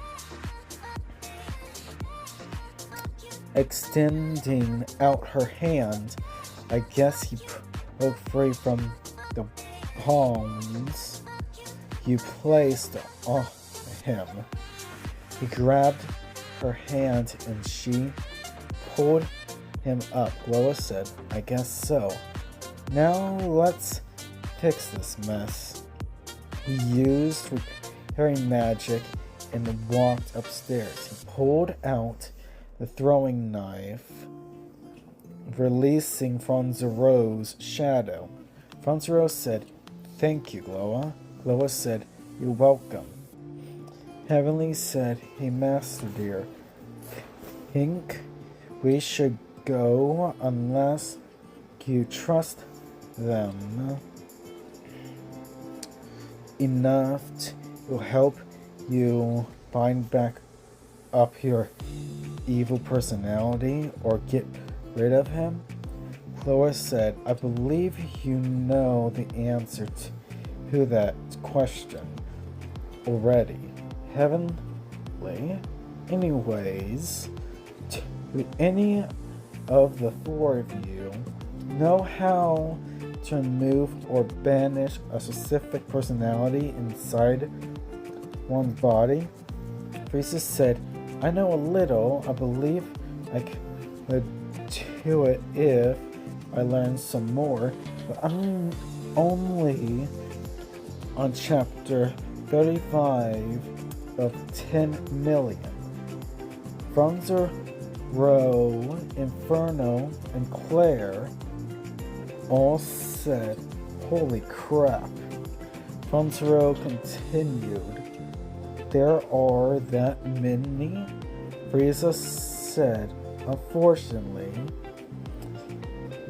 the downside is I have to learn every chapter until I reach the right chapter. If I don't, I'll end up banishing both personalities and myself as well." Zero asked, "Are you kidding me? It's a left hole up book?" Frieza said, "Indeed it is." Franzero asked, "Well, if you have no other choice, then do what you can. Please try not to banish Glow and yourself with him, okay? I really don't want to go through that hell again." Frieza said, "I'll do my best, Zero. In the meantime, here is a temporary solution. It should keep all evil inside you from coming out. Just remember, as soon as I put it on, only I can take it off, okay?" Lois said, "I understand." Frieza said, "Okay." Then he put an enchanted wristband on his wrist, and as soon as she clipped it, Gloa felt relieved. Gloa said, "Thank you, Frieza, for doing this for me." He kneeled and kissed her hand passionately, causing her to blush in a way that made her feel like royalty. Frieza said, You're welcome, Gloa." Inferno said, "If you two are done, I suggest we get moving before the last two masters decide to attack us." They nodded in agreement and headed out to the garden. They went to talk more with Stoneleia, Fireblaze, and Heartfrost. Heavenly dematerialized. They were in a secure spot in the garden. Only those who knew they were going could bother them. They explained everything to Gloa, including the rest of the story we've not yet heard. Gloa said, "That's a sad story. I feel sorry for the both of you. Glad you two finally got back together. We need to discuss how you plan to defy the rules of this controller war." Inferno said, "I agree. Now, are we going to do this so we all get our wishes granted? I mean, unless you plan to destroy it, which would be possible if we knew how. It would be hypothetical, though." Franzero asked, "You mean after we defeated the last two in our way?" Inferno said, "Yes, that is what I was meaning." Franzero said, "Well, I have two ideas. Plan A was to have our dragons fight to the death, while Plan B was to have all of us find a way to, well, he laughed, destroy the controller somehow. Do either of you have any better ideas? Just out of curiosity." Inferno said, "I actually have an idea that might work.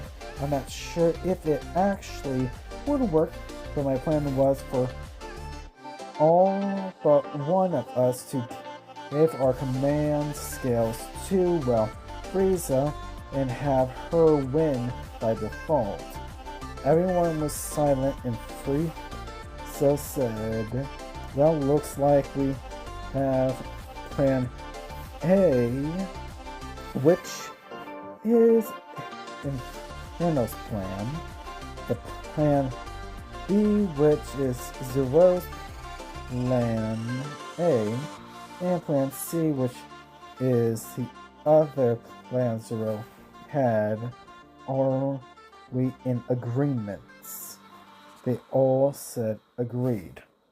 Franzero asked, so where did we go to find the last of the Dragon Masters? Gloa asked, the last two are water and eclipse, correct?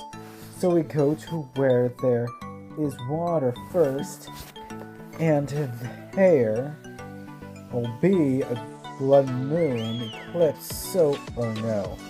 There wouldn't happen to be in the accused vampire bloodlines enrolled here. Zero said, I might know someone who might know, but she doesn't give information like that without being paid, laid, owed, might to someone, or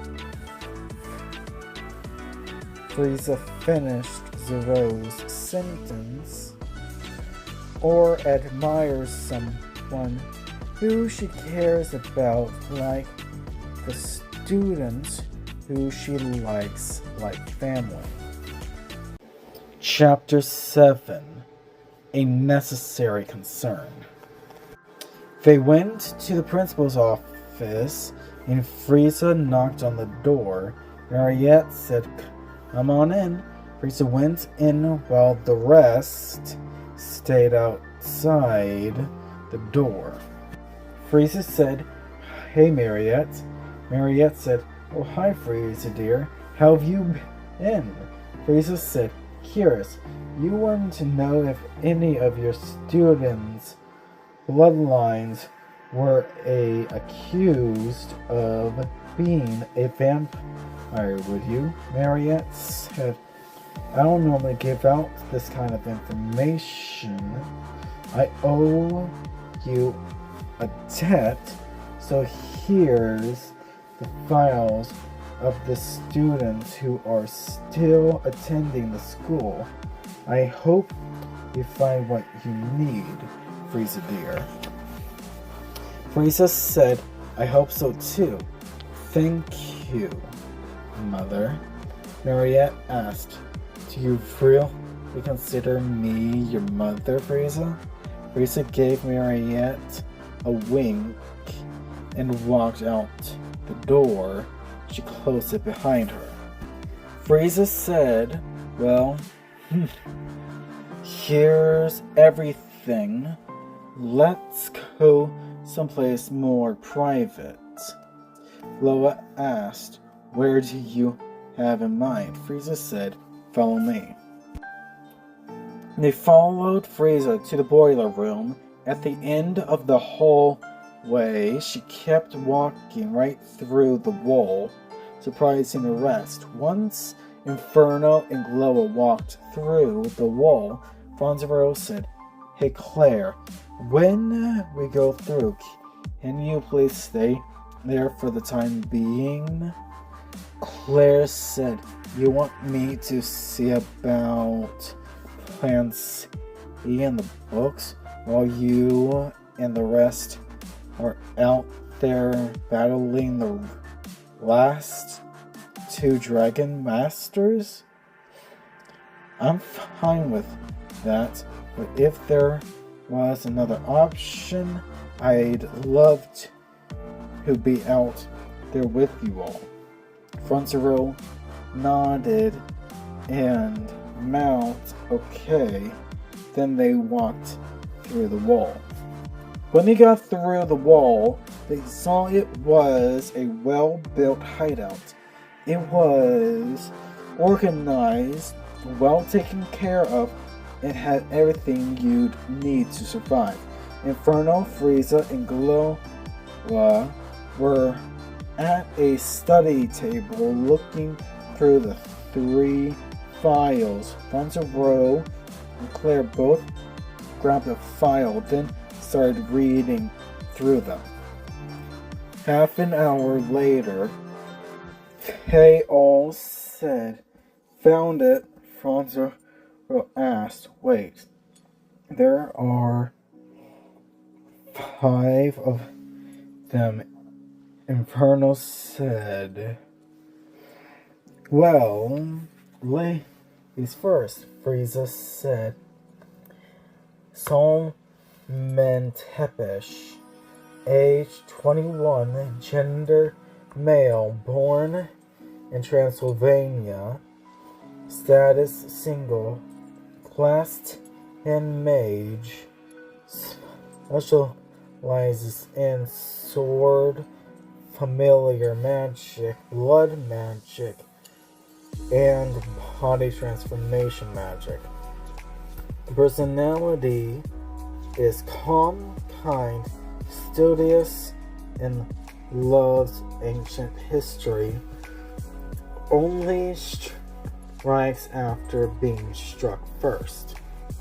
Claire said Lyra Stimmer Tepish, age 18, born in Alaska, USA, status in a relationship, class 8 mage, specializes in strengthening magic, blood magic, and love magic. Personality, ideal, cheerful, more than she seems, loving, humorous, and cold if someone does something she doesn't like. Inferno said Finnick Lee Tepish, age 18, born in Asia, status in a relationship, class 9 mage, specializes in blood magic, love magic, enchanting magic, and unknown magic yet to be identified. Personality, loving to the opposite gender, sexist towards his own gender, passionate, calm, open-minded, and a good listener. I envy him. Franza Rose said, Alan D. Tepish, age 25, born in Russia, status single, class 5 mage, specializes in body movement, time magic, blood magic, familiar magic, strengthening magic, body transformation magic, body magic, and unknown magic yet to be identified. Personality, keeps to himself, studious, loves animals, loves his family, doesn't appear to have any friends. He only associates with family and overall is unknown. Gloa said Monterey Crescent Tepish, age 35, born in Europe, status unknown, class unknown mage, specializes in constellation magic, moon magic, space magic, blood magic, and unknown magic yet to be identified. Personality, grumpy, uncaring, good natured to some students, keeps to himself, and overall unknown. I believe he's the one, but the rest are all family yet born all around the world with the same last name, Tepish. Franzaro asked, "Wait, hold on, where are you?" "Here you are." Dracula Tepish, aka Vlad III Tepish. They are descendants of Vlad Tepish, the impaler and ruler of Transylvania. Frieza said, "So they're all here attending this school?" Lois said, "Well, we should leave them for last. We need to defeat the Water Dragon Master, and I think we should look for him or her at the Garden Waterfalls." Frieza, Inferno, Gloa, and Zero went to the Garden Waterfalls to storm the Water Dragon Master by surprise. But it was then who surprised us. The Water Dragon Master was waiting for them with his water dragon by his side. He said, "You know, water absorbs any vibrations, whether in the air, the surface, or even deep in the ground. As long as it's all connected, Frieza said. So you heard everything that was going on? Or more precisely, your dragon heard everything and told you all he heard. The Water Dragon Master said, at first she did, but over time I've learned water magic and nature magic as well. Come follow me, we're not going to ambush you. We actually prepared a battlefield for Zoro and I to fight in, along with our dragons Hardfrost and Akamora. Akamora and her master walked through the waterfall, then headed to the battlefield they'd set up. Meanwhile, Gloa asked, so what are we waiting for? He doesn't seem to be lying by the tone of his voice, nor by the look on his face. In fact, he seems ironically flexible, do not need to give himself or his dragon an advantage. Fonzero said, well, I trust your instincts, so I'm ready to go in when you all are. Inferno said, enough. Let's get going and get this over with already. Inferno walked in on his own, not knowing what may lay ahead. Fonzero tilted his head, pointing toward the waterfall with his eyes, and back to his sister, as well as Gloa. They nodded and headed through the waterfall. It was bleak, wet, filled with stalagmites as well as stalactites, but nowhere near where they can harm people. It was also slightly dark, but there was enough light resonating at the end of the tunnel. When they got to the other side, they saw absolute beauty that showed who they are, not just as individuals, but as Water Dragon and Dragon Master. You could see their relationship in the place so much so that you could even read the place like a book because it was filled with honesty. They were in awe of the place, so much so that Frieza had to say, well, you made this place? It's so honest and so readable, like a book, that makes me envy you. I don't believe you told us your name. The Water Dragon Master said, sorry, my name is Shishara. Shishara Warfer. Chapter 8. The Battle of the Flexible and of the Cold-Hearted. I was born into a wealthy family. Despite my family's attempts at making me spoiled, they weren't able to succeed. I was always the peculiar one of my 9 siblings. I was self-disciplined and was, well, let's just say that I'm the combination of Frieza as well as Gloa. I wonder if your child or children will end up like me. Anyways, let's get this battle on the way. Hanzaro said, agreed. Zoro brought out his transformation weapon and was ready for the battle to come.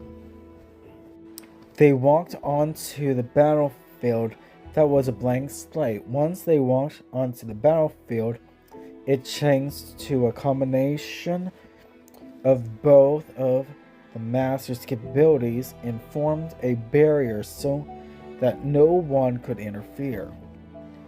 Franzaro said, "You and Aquamura did a good job, but what you've seen or heard wasn't the real power I have." Shishiria asked, "You mean?" Franzaro said, "Indeed.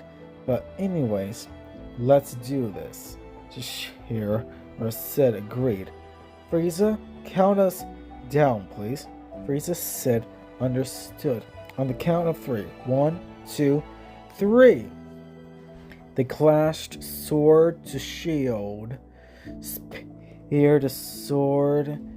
They continued to switch between offense to defense through their weapons and abilities. They appeared to match each other's strengths and wills, but Zero began to get faster, stronger, dirtier, even wilder, more graceful, more unpredictable, and more limit-breaking. Shishiria began to have a shocked look on his face. He was still able to keep up, however. Briefly inhaling, talking due to clashing, Zero asked, "Do you think I will give up? That I won't protect my family and those I care about?" Shishiria said, "No, I don't think you will, nor do I think it in the first place." Zero asked, "Then why challenge me? Why even be in this war? What are you trying to accomplish?" Shishiria said, "Honestly, I don't know, but I think I'm here to die to prepare you for what has yet to come. It will be here soon." Zoro asked, "You mean that you believe you're here through fate? So you're willing to go through with it?" Shishiria said, "Indeed, but the thing is, I wasn't even that close to my family. Every night I dreamed of this moment. This was the outcome of my dream. Every time it scared me knowing how I would die. But as I got older, I began to not care about the dream, let alone my death. You and me were destined to meet each other. I know a way to make you stronger, faster, etc. You'll have to absorb my body into yours. I'm with that, so go ahead." He threw a body-absorbing spell. Zoro said, "The time that surrounds space, come forth and stop my opponent in their tracks and warp his body into my own." Shishiria stopped at the center of the battlefield, stuck in place, and he said, "Thank you for ending my dream at long last." "Thank you." Zero's body turned into ice particles, and Shishiria's body turned into water particles. They were brought together and began to show a new form. A form that is Zero, but different. All his scars were gone, healed even. He then said, "I am a new Zero.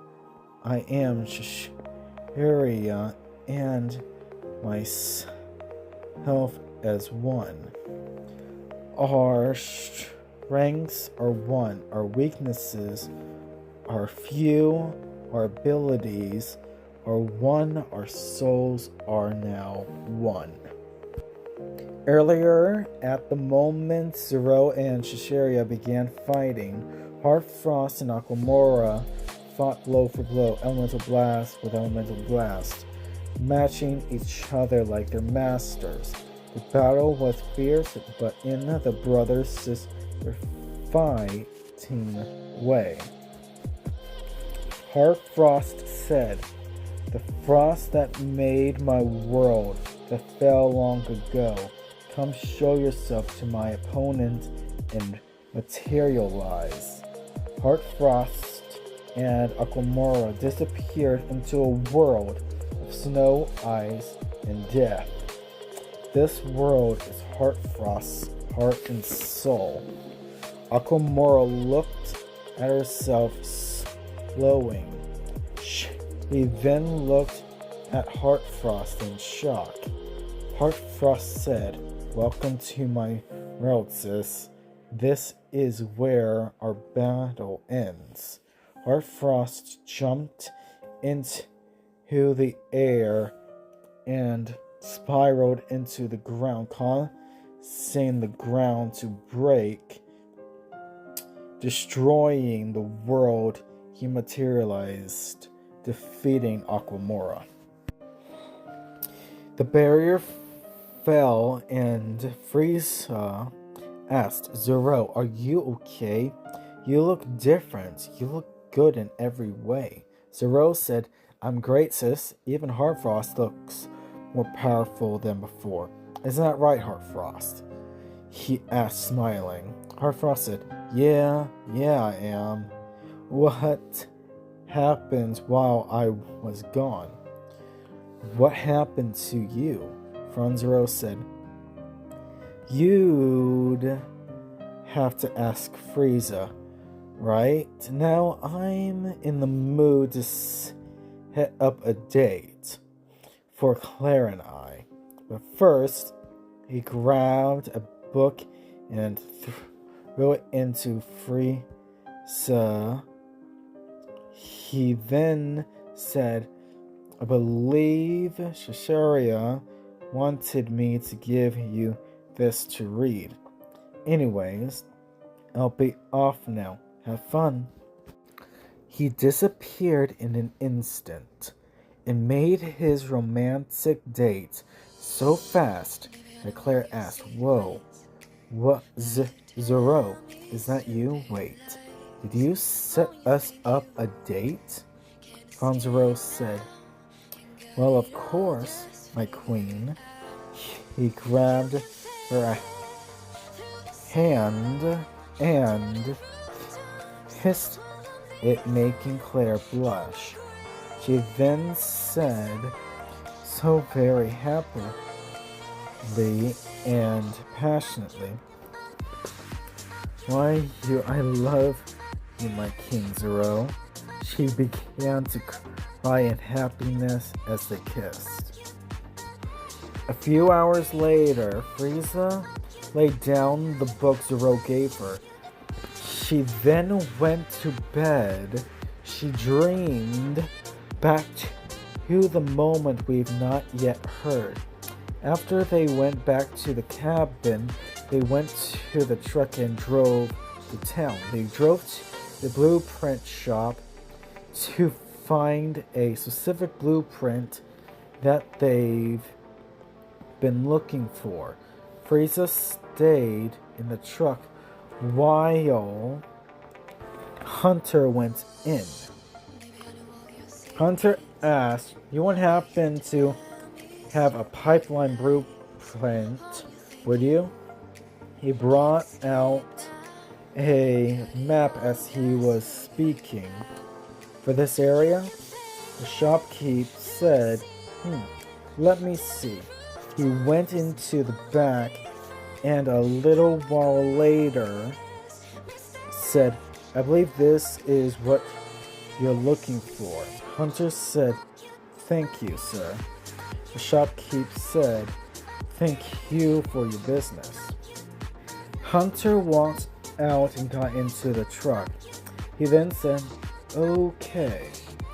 Here is where I found you, and looks like there are 3 spots you could have entered from. First, the river, second, the park, and third, the ice skating rink. I think we should try the rink first. Since I found you a little blue and cold, like you had been in ice water. Frieza had a memory flash of her brother Zero trying to save her. Hunter asked in concern, "Did you get a memory?" Then all of a sudden, an out-of-control vehicle crashed into the truck they were in hard enough to cause the truck to roll 150 rotations, crashing into a tree. Frieza flew through the windshield, bloodying her up, causing her to roll down a mountain, and once she got to the bottom, she was knocked out. She woke up aching a little in her back, front, and sides.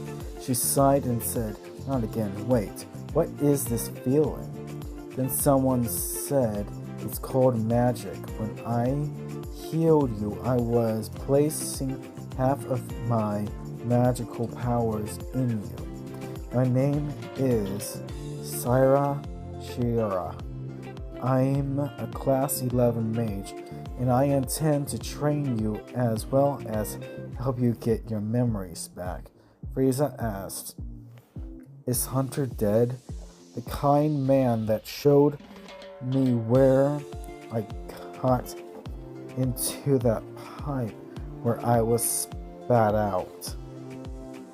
She opened her eyes to someone healing her and fell back asleep. Chapter 9. The History of the Teppish Bloodline. A long time ago, a little Teppish boy was born. He was a distant relative of Vlad III. This little boy was Monterey Crescent Teppish. 10 years after Monterey was born, he was learning his family tree relations. He found a lot of historical and fictional information. One distant relative that was born in the 1400s, Vlad Dracula Teppish, he was fascinated with this one family member from a long time ago. He became obsessed with both the facts and fiction,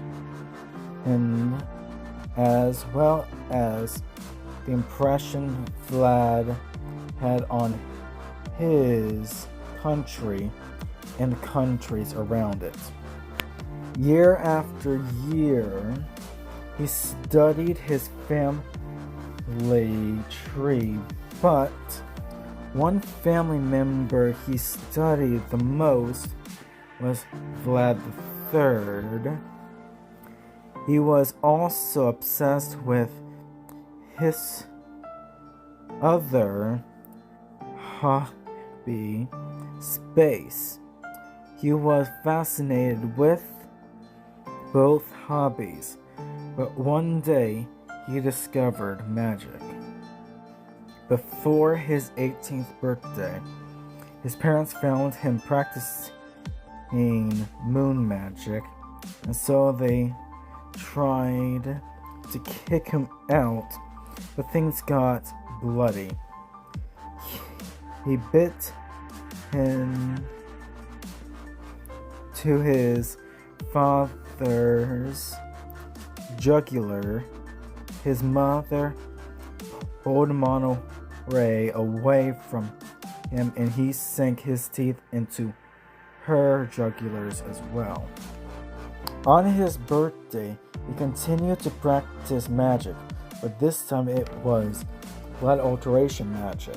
He changed his physical body to be able to have both vampire fangs as well as the ability to hide them. He even gave himself sharp fingernails that can cut through the thickest wood, but can only leave marks on metal instead of cutting through it.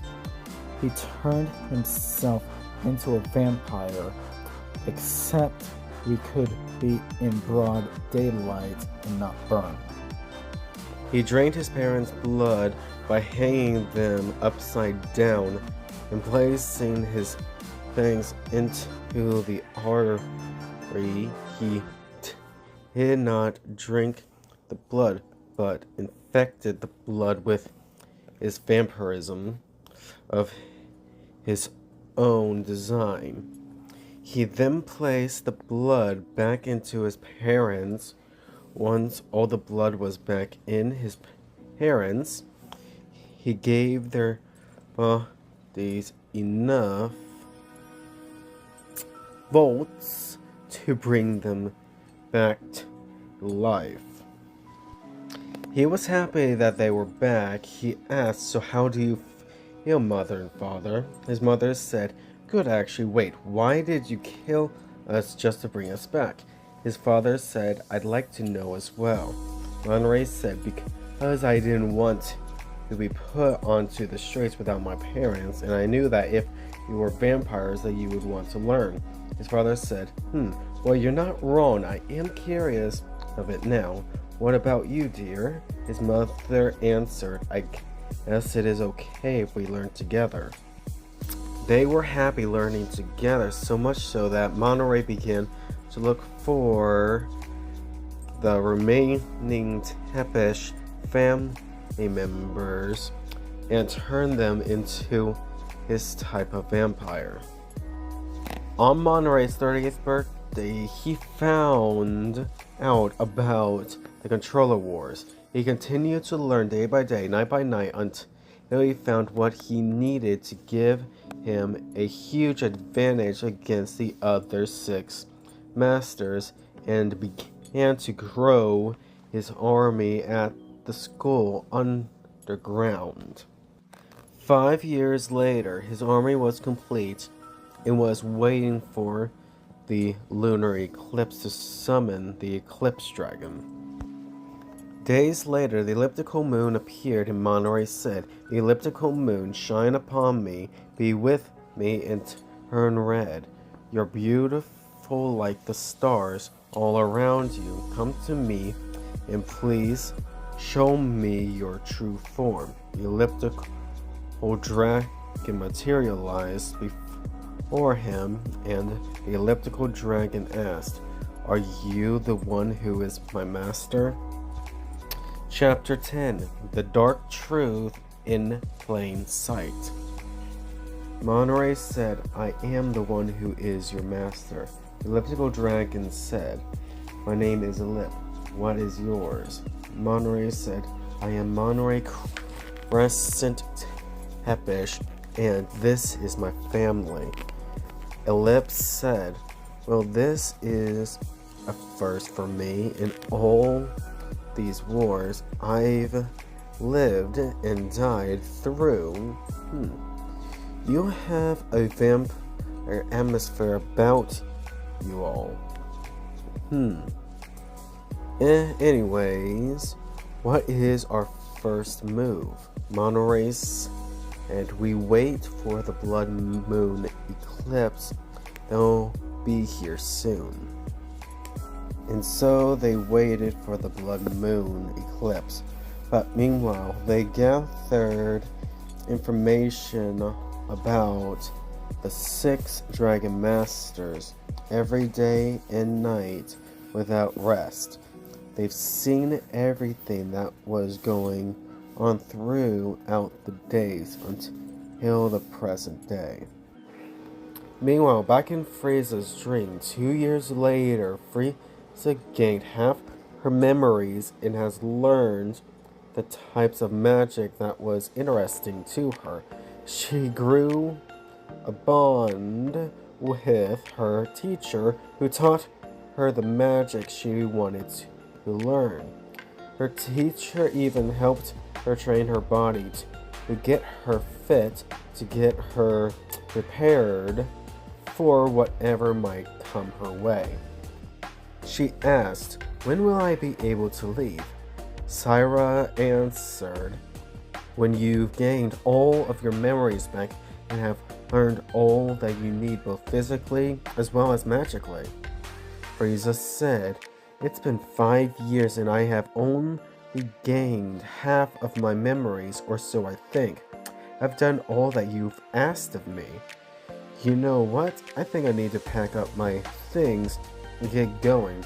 Syra sighed and said, "If you want to leave, I won't stop you, but please let me do one more thing that can save your life."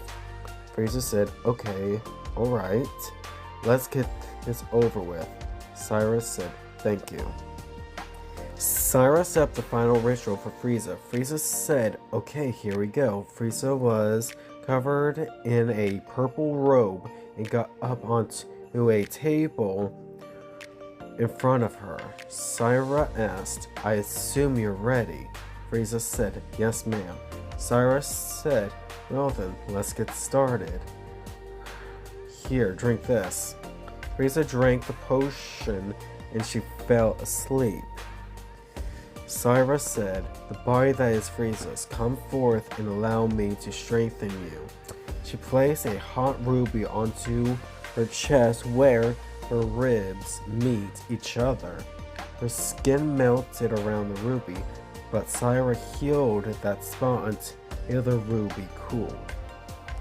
Hours later, Frieza woke up in bed. She saw her stuff was packed and ready to go.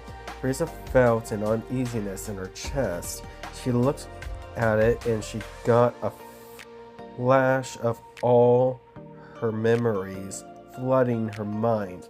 She said, "Zero." Syra asked, "You just got all your memories back, didn't you?" Frieza said, "I did. Thank you, Miss Syra. Thank you for everything." Syra smiled and said, "You're welcome, Frieza. Dear, now, then, I believe you must get going to wherever you may end up." Frieza laughed and said, "You're right. Anyways, hope you don't get bored without me." Syra said, "Oh, trust me, I won't." Frieza got out of bed, got dressed, grabbed her bag, and said, "Well, anyways, have fun with me gone, okay?" She winked and then walked out of the door. Later that same day, she went to her home to see that it had a for sale sign on it, and thought to herself, "Okay, where should I look next? We don't have any relations, so maybe I should see if he's at the school."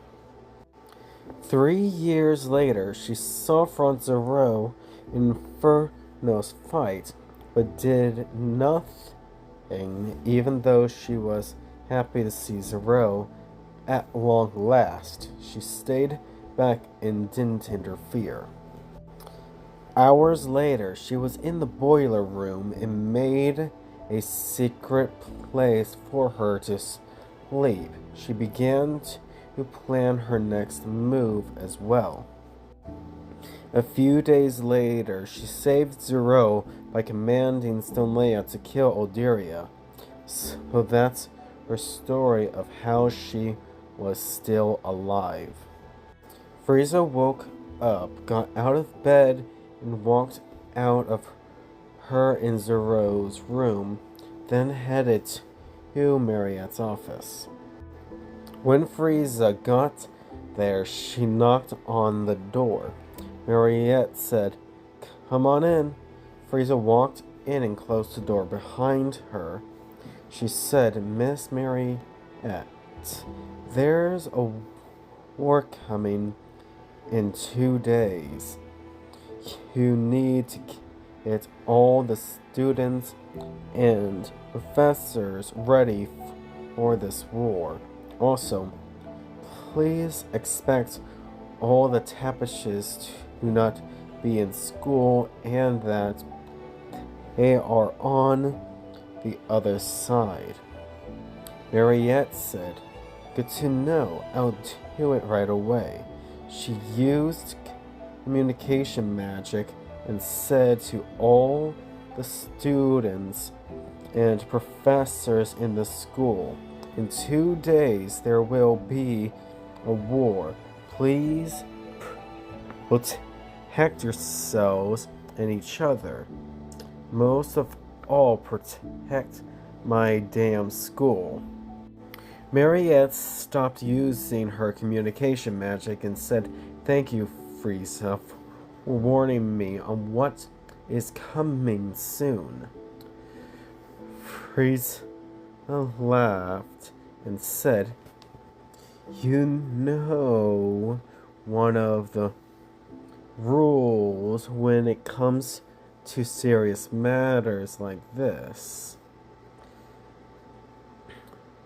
Frieza said, "You're welcome, and I already knew that, Mother. Anyways, I need to prepare and help out around the school."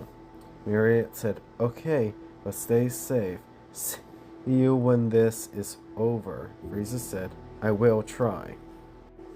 Frieza walked out of Mariette's office, then went on to do all she could to help. 2 days later, Frieza asked, "Are you all ready?" Inferno said, "You damn know it." He smiled wildly. Lois said, "I'm ready just like you, Frieza." Ronzero said, "I'm more ready now than I was 3 days ago." Frieza said, "Now, if you are all ready, let's protect our school." Chapter 11: The War of Blood, Death, Vampires, and Dragon Masters.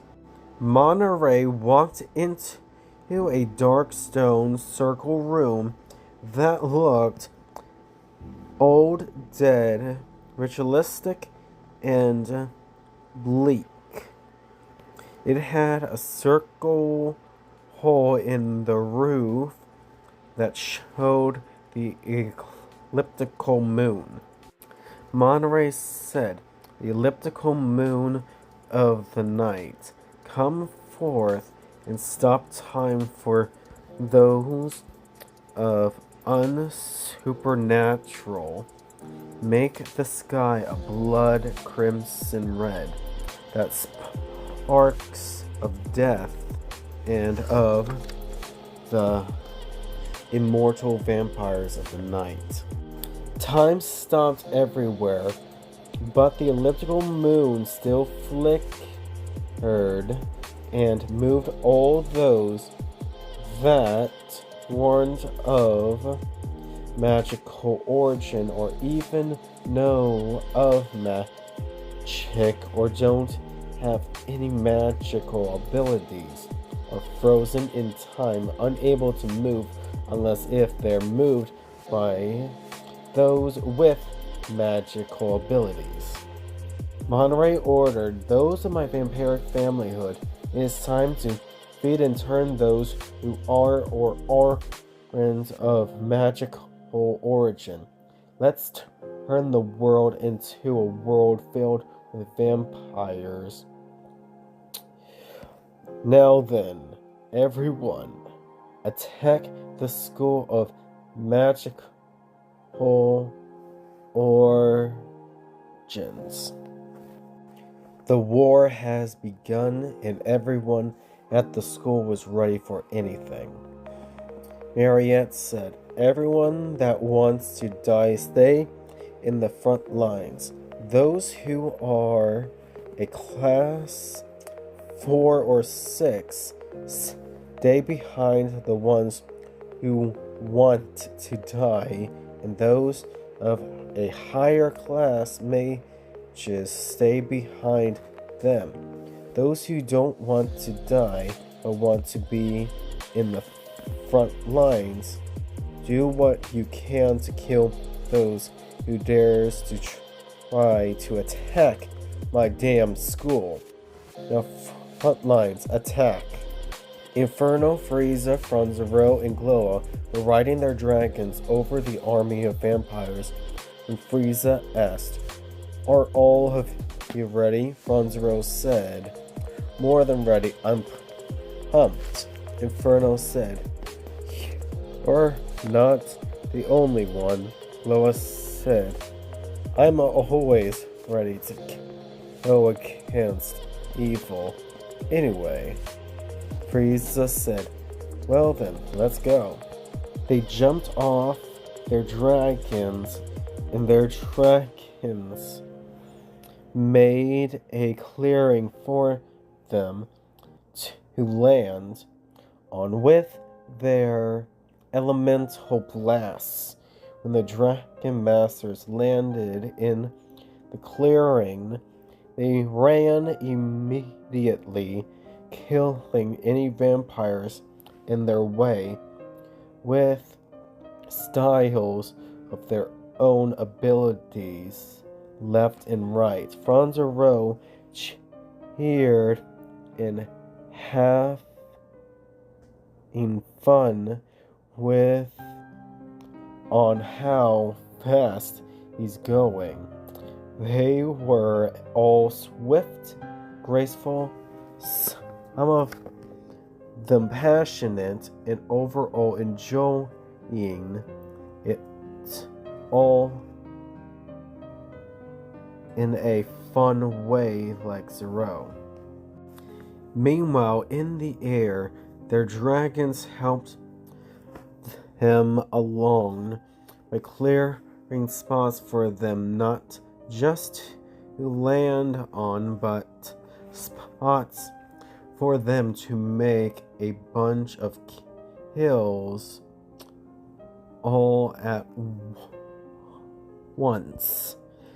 They even brought hundreds of vampires to their own worlds, and by doing so, they created waves of vampires towards the school, but lowered their numbers a bit.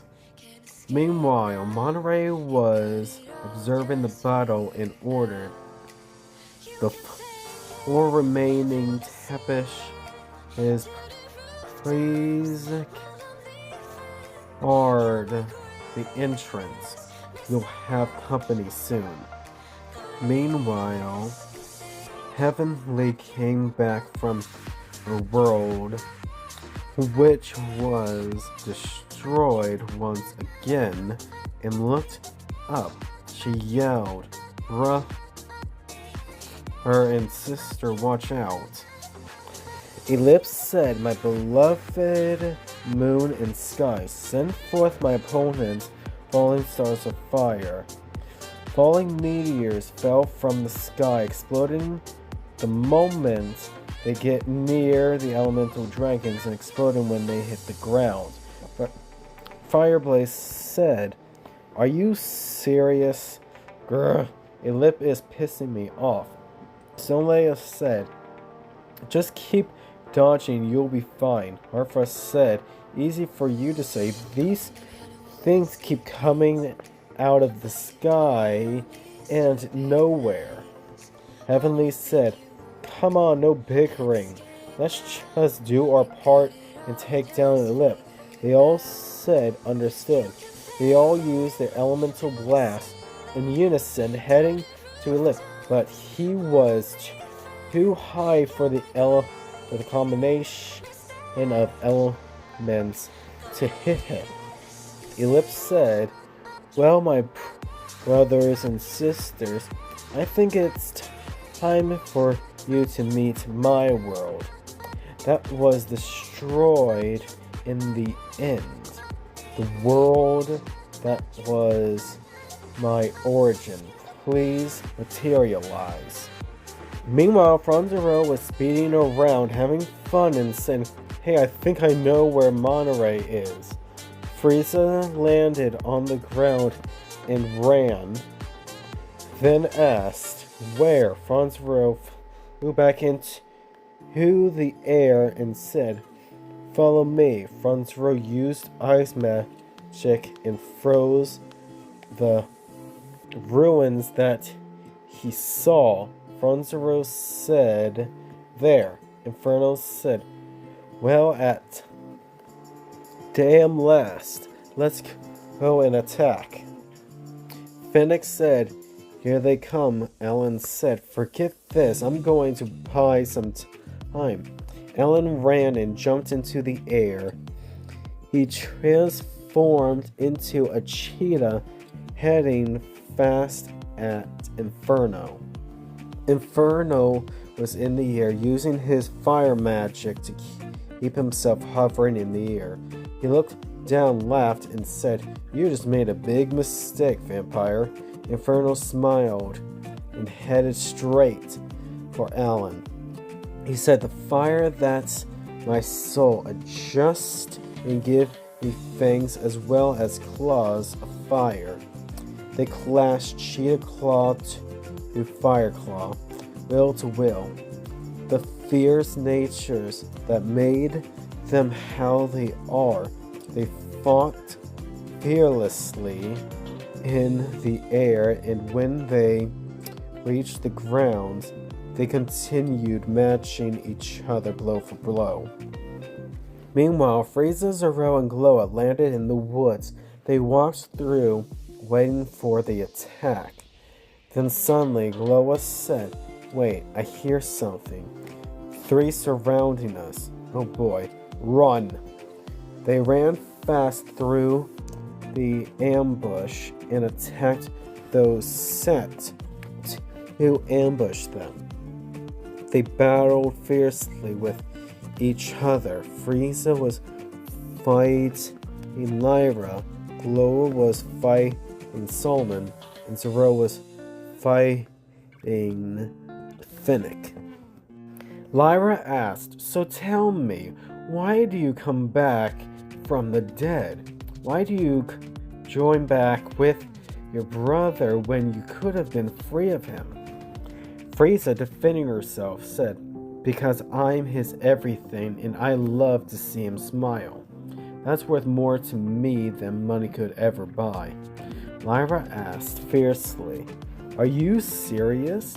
Is that really why you came back? Or was it because of something else that made you come find him?"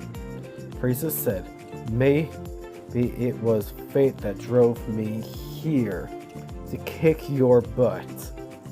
Lyra hissed and said, "Why, you little bit." Frieza gave Lyra a surprise kick to the face and said, Now, that is not polite." Lyra got up frustrated and said, "Well then, I guess you're not coming back as a vampire after all." "Ha, not after you pissed me off." Heavy breathing from battling, Zero asked, "So Finnick Tepish, tell me, why fight when you have someone you could be with?" Finnick said, "Because she was taken from me by a kidnapper that is going to kill her tonight around midnight, and it will always be that way since time has stopped." 3 hours before midnight, Franzero asked, "Then why aren't you looking for her? Why don't you go looking for her instead of fighting me?" Phoenix said, "You're right.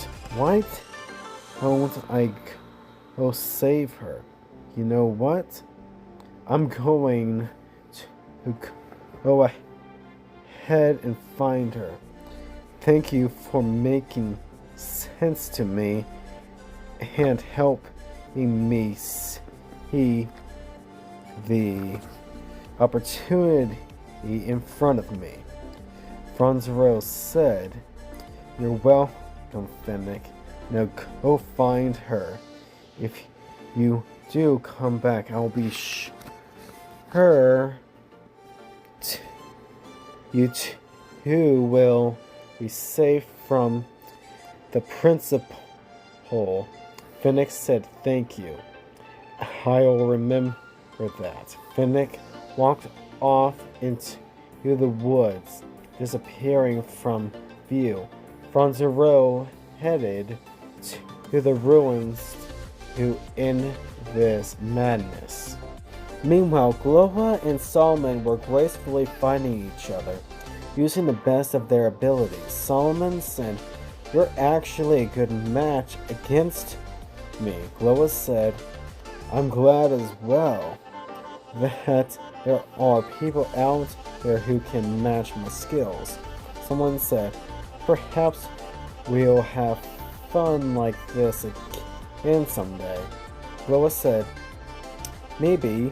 You don't seem to want to kill me, but more so trying to turn me." Solomon said, "Well, it's hard to find a good opponent these days." Gloa said, "Understandable, but you know, I still won't let you turn me." They fought even more fiercely, and neither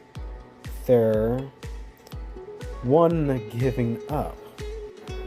Back in Ellipse World, Ellipse said, "Brothers and sisters, welcome to my world."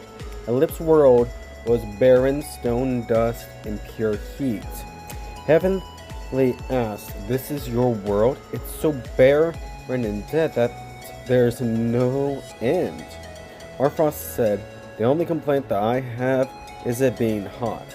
Fireblaze said, "Honestly, this is no different than my world, but it's way hotter there than here."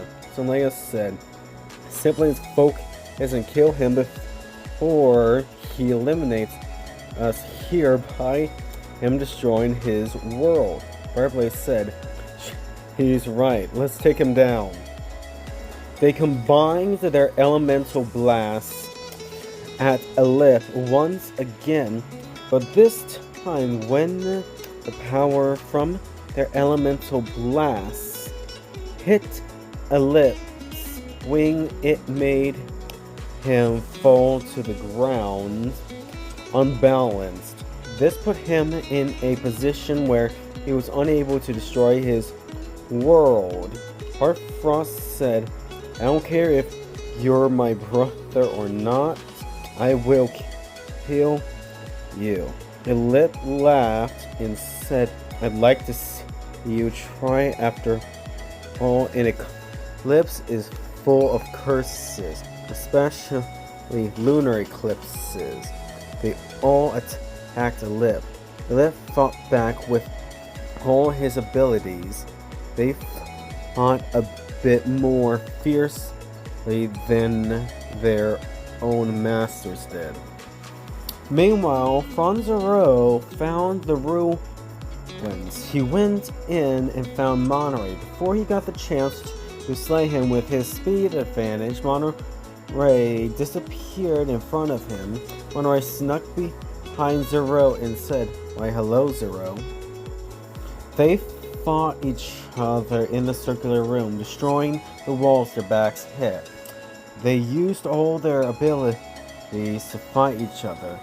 They then went through the roof, hitting each other with great speeds, just grazing each other. Franzero managed to get in front of Monterey, falling down to the ground. Zero asked, "Why are you doing all of this?" "Why?" Monterey said, "One of my family members was accused of being a vampire instead of asking. I was born a Tepish, but it was only through the relations of the first Vlad ruler. I liked Vlad the Third because of the impression he left on his people, along with his history in the fictional rumors about him. Bronzero asked, "So that drives you to this madness? You fool, you should have thought to do something else with your life instead of this crap."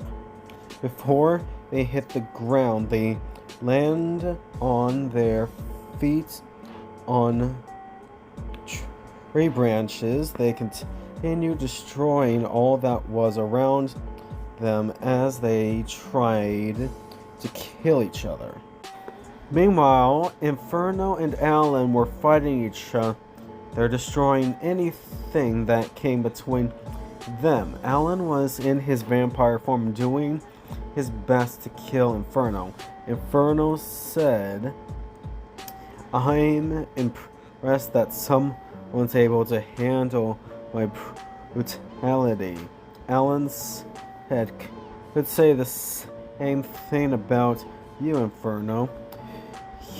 You and I are opposite sides of the same coin."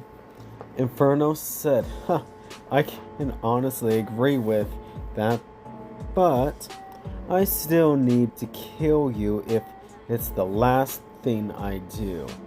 The fire that is my soul, come forth and show my opponent what I truly look like by showing him my fiery soul."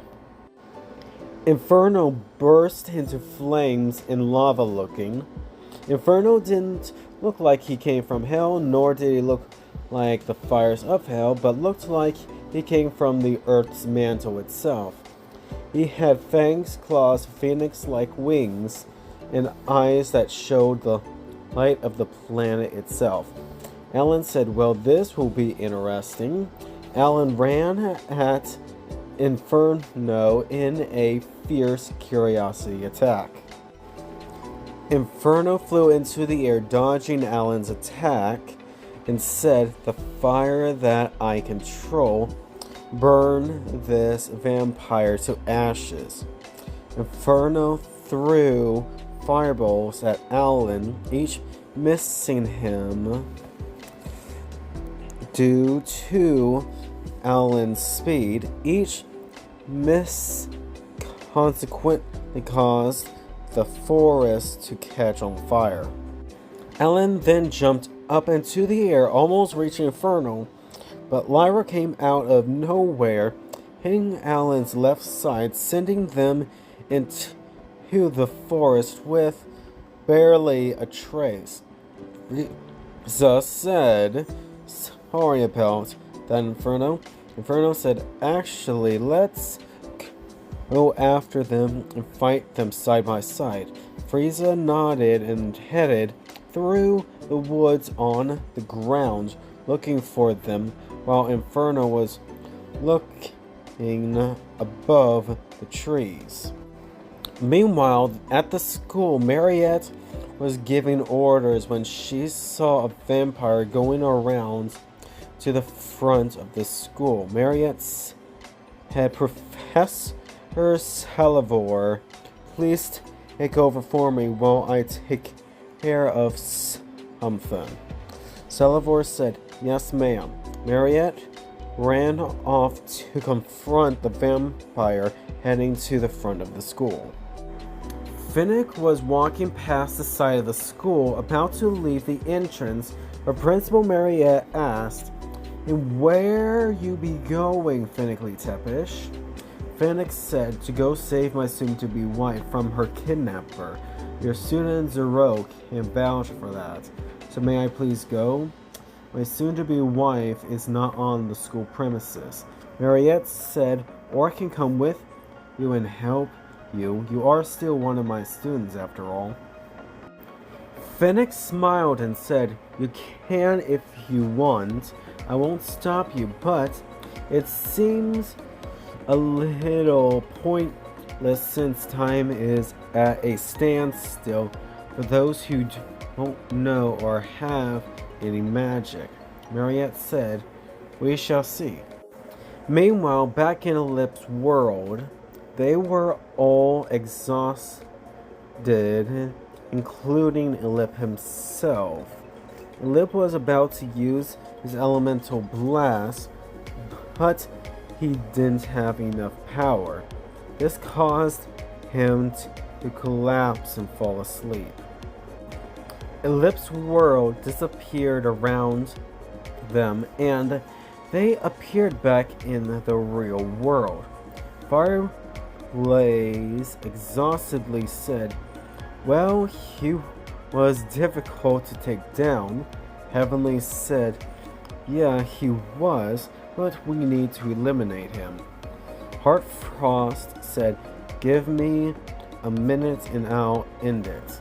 Heartfrost was wobbly walking to a lip, and when he finally got to a lip's face, he said, "See you in the next war, brother."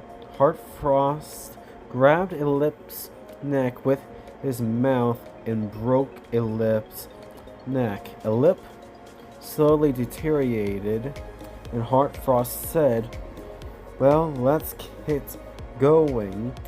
They nodded in agreement, then walked through the woods, waiting for their strength to return to them. Meanwhile, Franzero and Monterey were still fighting. The battle seemed to have no end. Franzero said, "I've had enough of this. My heat is ice. My heart is cold. My heart is who I am. My heart is my body, my soul, and my might. It's time for you to meet my inner nature." Franzero and Monterey disappeared from the real world and entered a world of Zero's making. Monterey said, "I didn't think you had this kind of power." Franzero said, "Was it a good surprise for you?" Monterey said, "Indeed it is. Do you really think this will be enough to take me down, though?" Franzero said, "Hear anything that comes to my mind is possible. As long as you're in my reality, you don't stand a chance." Monterey said, "We shall see if your reality is strong enough to take me down." Monterey ran at Zero at full force. He hit something that prevented him from getting close to Zero. Monterey said, "Go, what the hell was that?" Monterey touched where he hit and asked, "Is this an invisible wall?" Franzero asked, "Would you rather it be holy water?" The invisible wall turned into a body of holy water, causing Monterey to flee quite fast, dodging any obstacles that Zero placed in front of him. The ground around him started to disappear, leaving chunks of land from place to place. Zero was flying overhead and said, "You can't escape this." Before Monterey spoke, an arena formed around them in a hexagons. It was an interesting sight, so much so that Monterey said frustratingly, "Let's just get this over with." They got into their position and then ran at each other in a speedy way that they did in the real world. They just didn't give up trying to take down the other. Meanwhile, back in the real world, Lyra and Alan were getting up from where they landed. Alan said, "Gah, you're pushing up against my rib, Lyra." Lyra said, "Quit whining, Alan." Lyra offered her hand, and Alan grabbed it. She hoisted him up and continued saying, "We still need to take down Inferno and that bitch, Frieza." Alan said, "Okay, I know to listen to you now since you said that." Lyra said, "You better." They heard a voice that said, oh Lyra, where are you?" Lyra said angrily, "Frieza." They heard another voice in the air. "Alan, where are you? Come out so that we can end this." "Ah, there you are." "Frieza, they're over here." Frieza said, "Okay, I'm on my way." Lyra said, "Hey, Alan." "Yes, Lyra?" Alan asked. "Let's take them both down together," she said excitedly. Alan said, "Agreed." When Frieza and Inferno got there, Frieza asked, "So you going to give up?" Lyra said, "You know the answer to that question." Frieza said, "I figured that would be the case." Inferno had a smile on his face while he swapped opponents with Frieza, and Lyra asked, "Are you changing who you're wanting to fight?" Frieza said, "Yep, I want to see if things go differently." Lyra asked, "You do know that I will tear him up, right?" Inferno said, "Good luck with me like this." Alan said, "I'll fight you if I have to, but I don't like to fight females." Frieza said, "That's good, but that won't make me hold back." Alan said, "I wasn't expecting you to." Lyra said, "Enough talking, more fighting." They both came at Frieza and Inferno, but they combined their abilities, striking them down dead, bleeding on the ground. Frieza said, "Well, that was fun while it lasted." Inferno said, "Same. Let's see if Zero needs our help." Frieza said, "Agreed." They ran to the ruins and found their dragons. Frieza said, "I take it you took care of your brother?" Arfrost said, "I took care of him. Zero isn't here. In fact, I can't sense his presence anywhere. He is still alive since I'm still here." Frieza said, "Oh no." Inferno asked curiously, "What?" Frieza said, "If he isn't here, then he's probably in his world trying to kill Monterey." Inferno asked, "But?" Frieza said, "But once he gets out, he won't be the same." Inferno said, "We'll see." They heard a destructive noise behind them. It was Gloa and Solomon fighting each other fiercely. Frieza sighed and said, "Let's help Gloa out." Inferno nodded and they ran after them. Meanwhile, 23 miles away, Fennec and Mariette arrived at a mansion. It was spooky and supposedly abandoned. The whole area was overgrown, eerie, and the mansion was falling apart. Mariette asked, "Is this the place?" Fennec said, "Yes, I now know who took my soon-to-be wife." Mariette asked, "Who?" Fennec said, "The ghost of Solamoli Krayley, the Cursor." Mariette said, "I thought she was a myth." Fennec said, I used to think that as well, but now he shook his head and said, let's just go in and save her. Finnick walked inside the mansion with Mariette behind him. It was the same on the inside as it was on the outside. Finnick looked around and saw a staircase. They carefully walked up it. When they got to the second floor, Finnick looked around again, then closed his eyes and whispered, show me the way to my love. An image of the mansion's structure appeared in white, red, gray, and yellow. The yellow showed the electrical frequencies of a being. The red showed a spot of death. The gray led the way to his love, and the white showed the structure of the mansion. Finnick followed the path that was shown through his eyes. The path led them to the attic, where they saw Finnick's love's eyes open in a hypnotized state. She was unharmed but dehydrated and starved.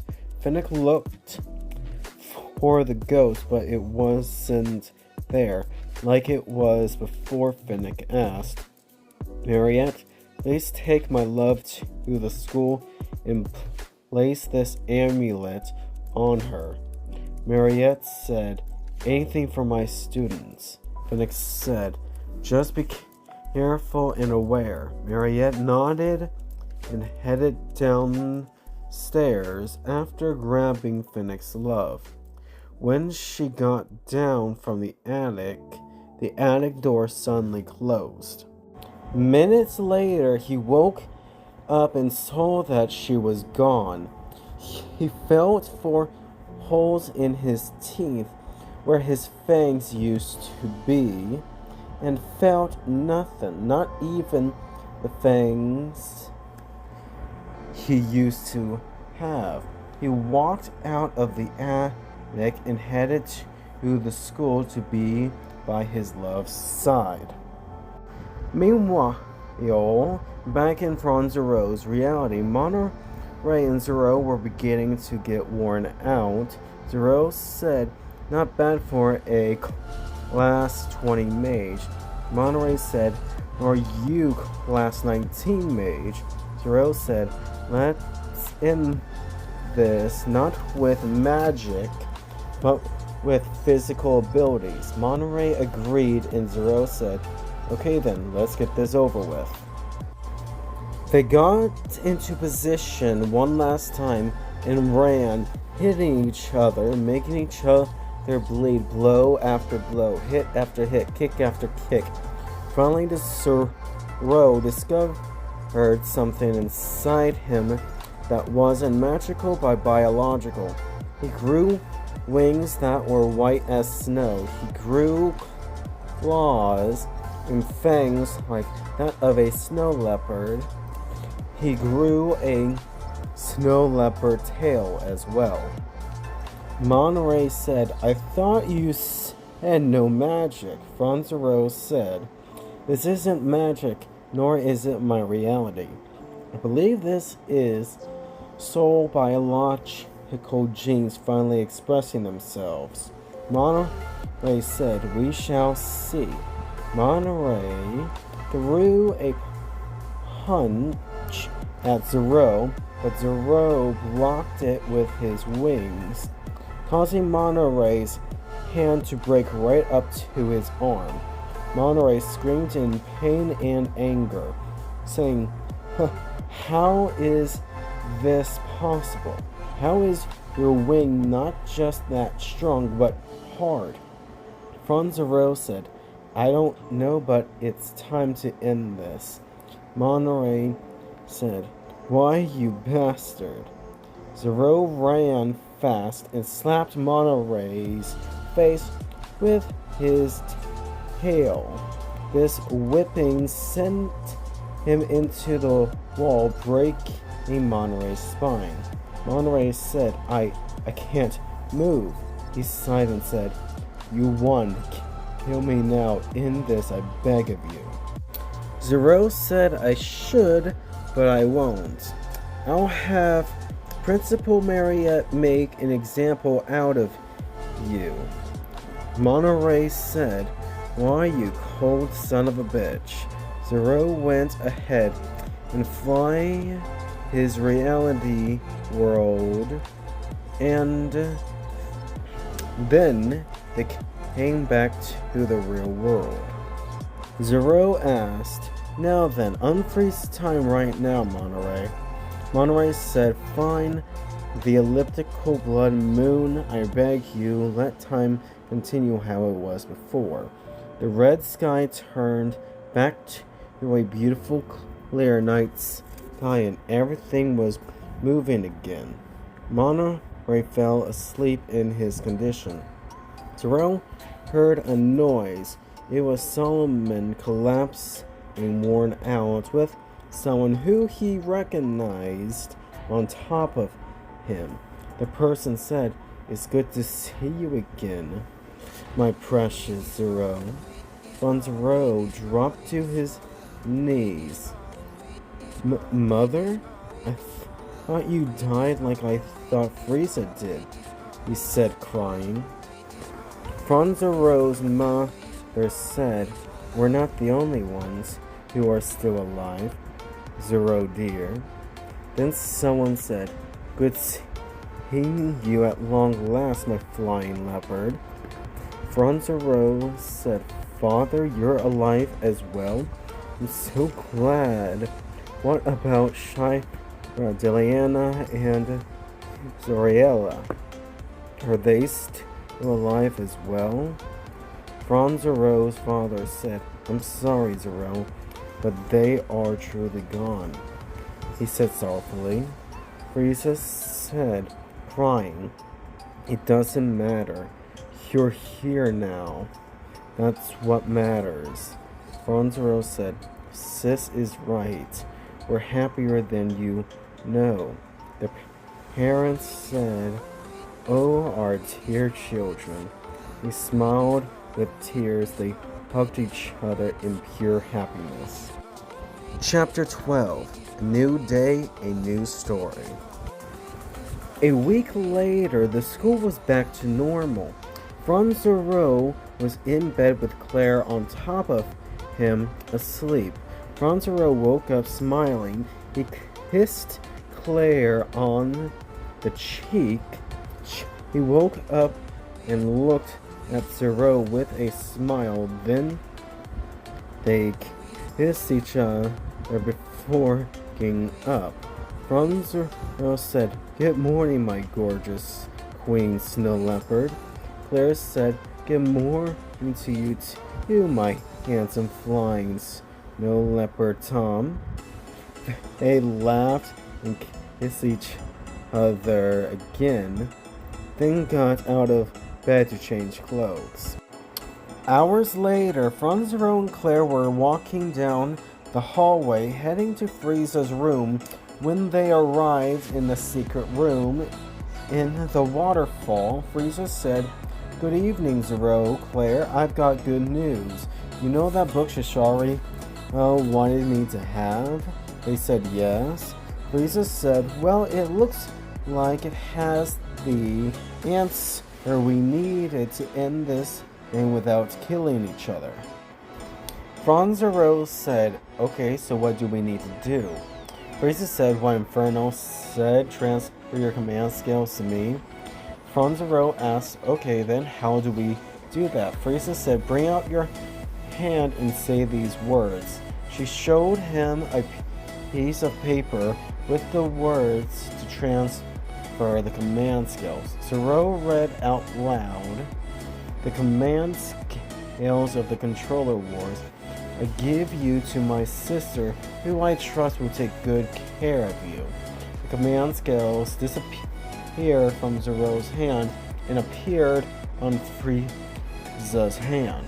Frieza said, "Okay, now we just need Loa Inferno and somehow to convince Monterey to transfer the command skills to me as well. This is how we end this war. Zero said, allow me to handle him. Glow and Inferno will be here any minute. Frieza said, okay, well, good luck, Zero. Zero walked out and headed forward to the dungeon with Claire. They arrived 20 minutes later. Zero asked, please stay here, my queen. I will try to convince him. Claire said, okay, my Tom. Do your best. Zero laughed and said, you know I will. He went in and said, hello, Monterey. How are you doing? Monterey said, broke.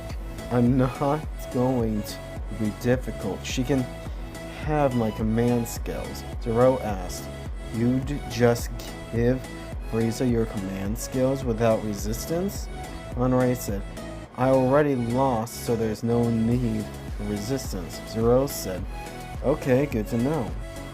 Then someone said, if you're willing to give them up, then say the words. Monterey said, the command scales of the controller wars I give you to Frieza, the sister of the one who had defeated me. I trust that he'll use you wisely. Command skills that were on Monterey's hand disappeared and appeared onto Frieza's hand.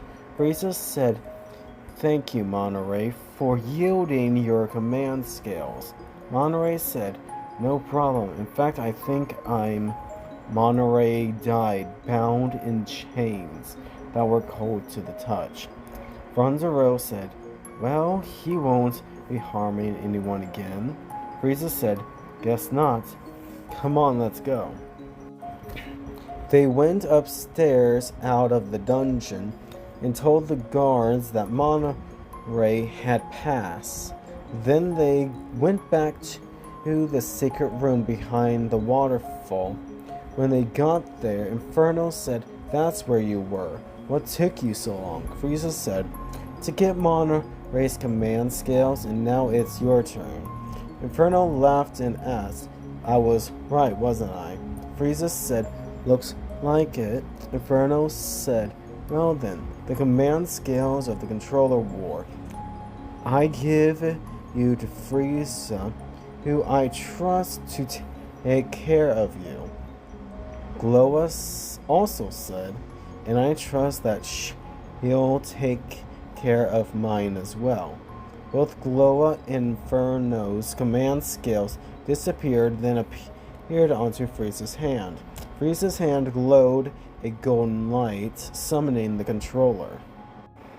Frieza grabbed the controller and asked, so I know my wish, but what about you three? Zero said, my wish is that no one tries to mess with our family again. Inferno said, I wish to be able to wait until I've decided on what my wish is to be.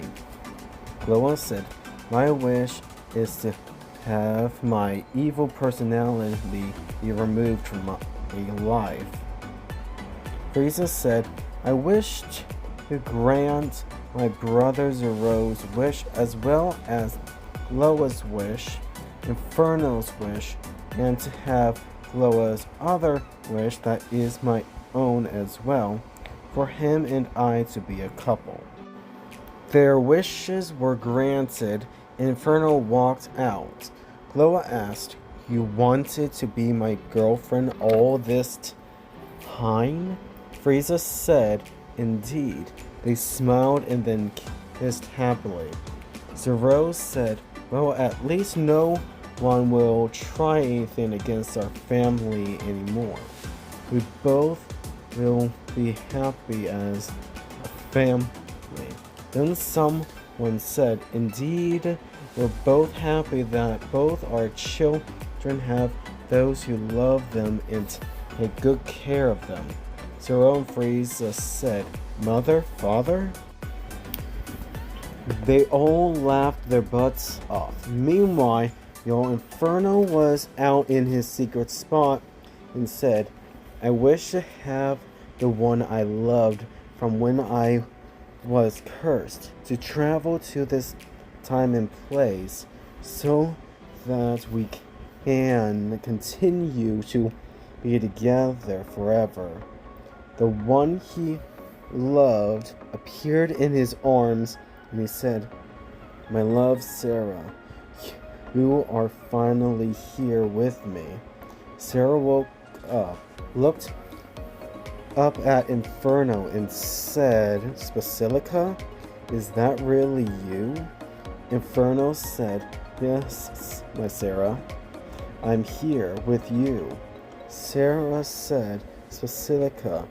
They kissed in relief, and Sarah asked, "No one knows of this spot, do they?" Inferno said, "No, my love, no one knows a thing about this spot." Sarah said, "Good, because I'm wanting to have children as soon as possible, even if no one will even try to take them or separate us from each other." Inferno smiled and they kissed. This was the story of Anime/Dragon Knight Unlimited. The end.